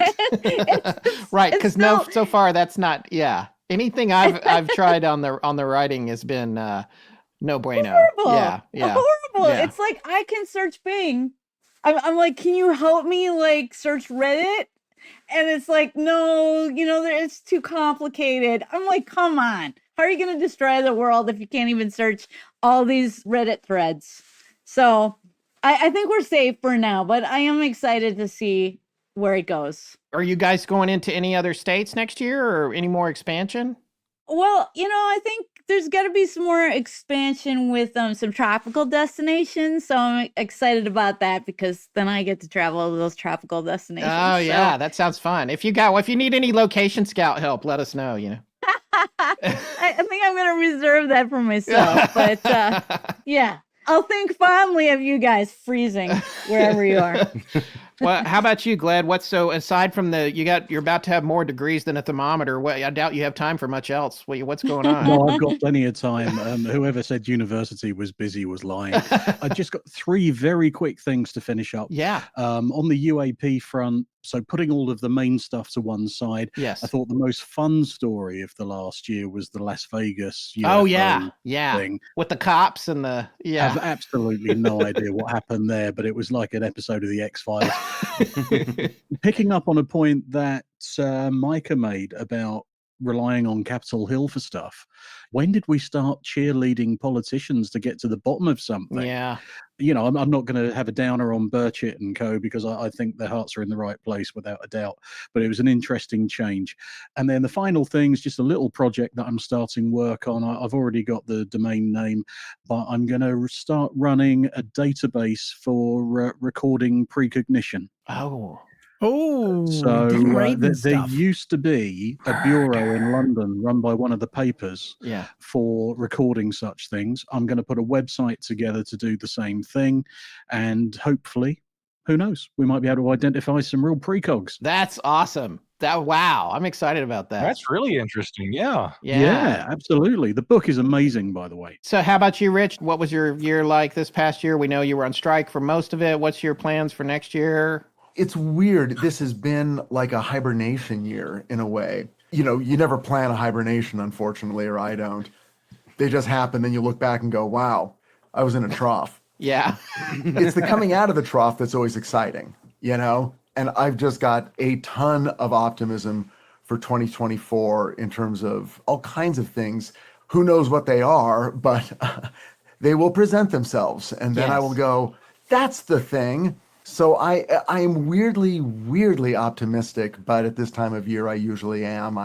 I'll tell you and everyone within the sound of my voice what I always tend to say, which is in the words of my patron saint, Charles Dickens. And I'm holding up the annotated Christmas Carol, which I read every year so I can find out what all those phrases mean that I don't understand. Like when people go, Walker, I'm like, why are they calling him Walker? Oh, there was a politician, and 175 years ago in London. It's a topical reference. Get over it. Anyway, my point is this: as Charles Dickens wisely tells us in this book, we're all fellow passengers to the grave, which sounds depressing when you think of it, but really it just means we're all stumbling forward through the darkness, and it's occasions like this when we can sort of share the light in the darkness and join hands on that path forward that give me hope. And really, in that weird way that ghosts and Christmas go together, this is the kind of stuff that I love and gives me hope and makes this particular stretch of road so joyous and so warm as we make our way forward into whatever the future is. Amen to that. Yeah, very well put. Cheers on that.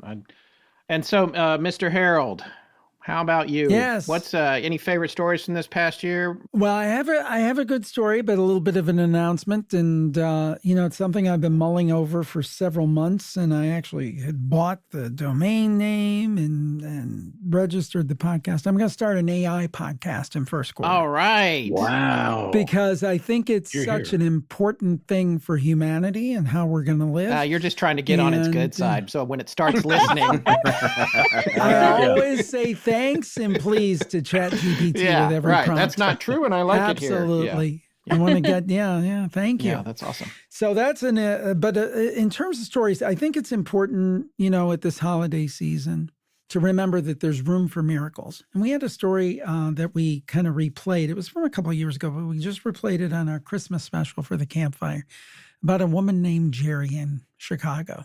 And it was a particularly difficult time for Jerry because she had broken up with a boyfriend, and she said she wasn't much of a Christmas person, and she lived in kind of a depressed area. She was on a second floor. It was a hard to find apartment. And it was December 23rd. And all of a sudden, outside her door, she hears a scratching. And she opens up the door, and it's this beautiful golden retriever. And she's like, you know, if you've been in bad neighborhoods or whatever, I grew up in a bad neighborhood, you'd see strays, and they look like strays. This did not look like a stray. It looked like a perfectly groomed dog. And she thought to herself, you know, if somebody had asked me what I needed to cheer me up today, and this was December 23rd, a dog. So she let the dog in, and she spent the evening with the dog. She said the dog slept in the bed with her. Not a flea on the dog, beautifully groomed and everything. It was just a beautiful companion. And of course, she fed the dog and gave the dog water. And the next day she woke up, she said, I am going to find that owner of that dog because that dog needs to be with their owner. But she let it to go out into the restroom. And the dog disappeared. Never saw it again. And it was kind of a lesson in grace because she has no idea who that dog belonged to or who that dog represented. But that dog is exactly what she needed at holiday time. And it got her through. And she said that was a pivot point. And that made her holiday all that more special. And she never was able to solve the mystery of that dog. So she solved it in her own way. She believes that was her Christmas angel. And again, she was not much of a Christmas person, but she had a Christmas angel.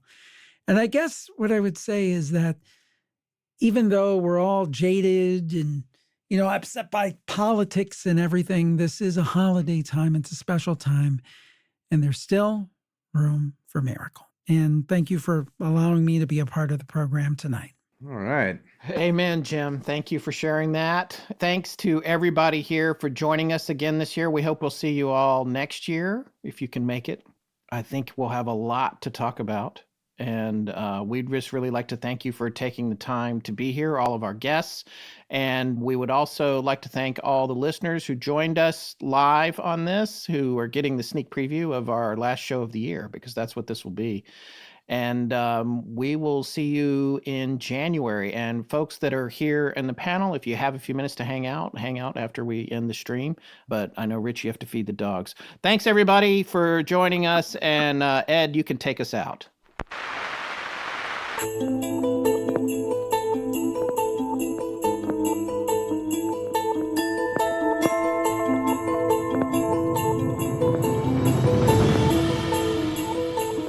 That's going to wrap up 2023, folks. Thank you so much for listening. A very special thanks to Paul Gledhill from anomaly.co.uk, Micah Hanks of thedebrief.org and micahhanks.com, Jim Harold of jimharold.com, creator, producer, and screenwriter Richard Haddam, as well as Allison Jornlin, co-owner of American Ghost Walks and a self-described professional weirdo. You can find her on YouTube, too.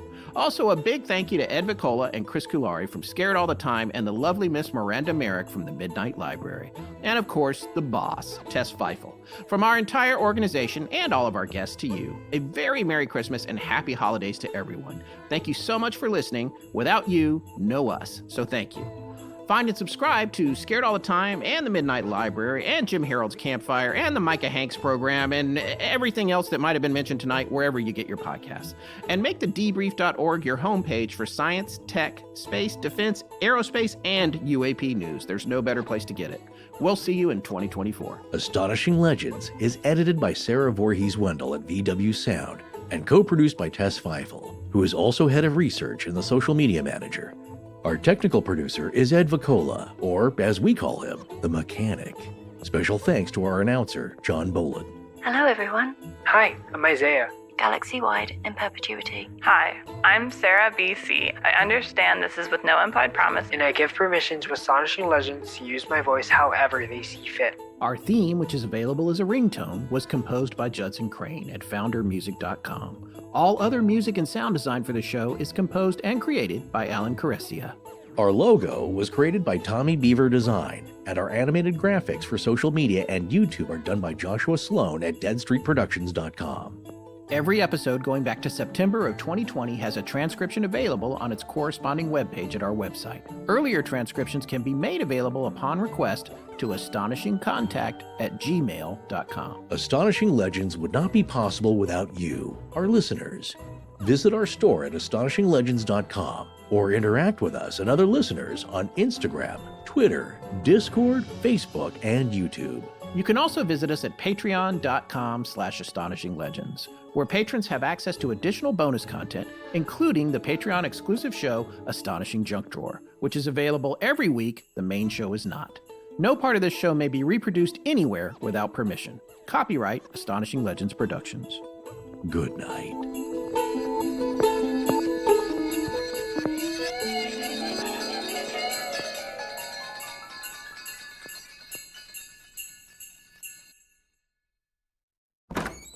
Hey, everybody. It's nice to see everyone. Yeah. Miranda, is that one of your dinner party guests behind you? That's skeleton? That is a former guest that is sitting behind me.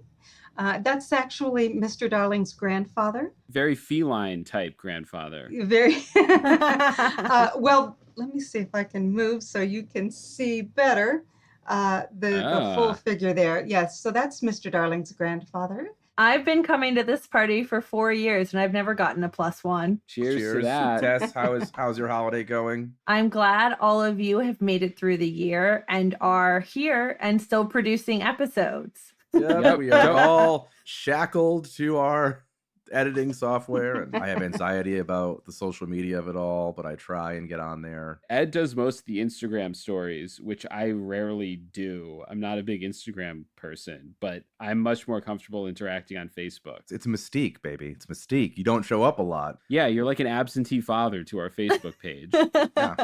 Yeah, you'd have to know me for a while to not like me. So it's good to come in bursts. I would say I beg to differ, but I won't be that mean straight Oh, out. that's- I won't do it. Never let you out of the library again. the problem is they're gonna get sick of me on there because there's two of us and Ed doesn't respond to most things on Facebook. I try to respond to everything on Facebook. How do you think people feel about me? I'm technically an admin of all 3 of these Facebook groups. Do you think some of the Astonishing Legends fans have a Tess Feifel fan page that they are administrators of? No, but I think the people that have been banned from the page do.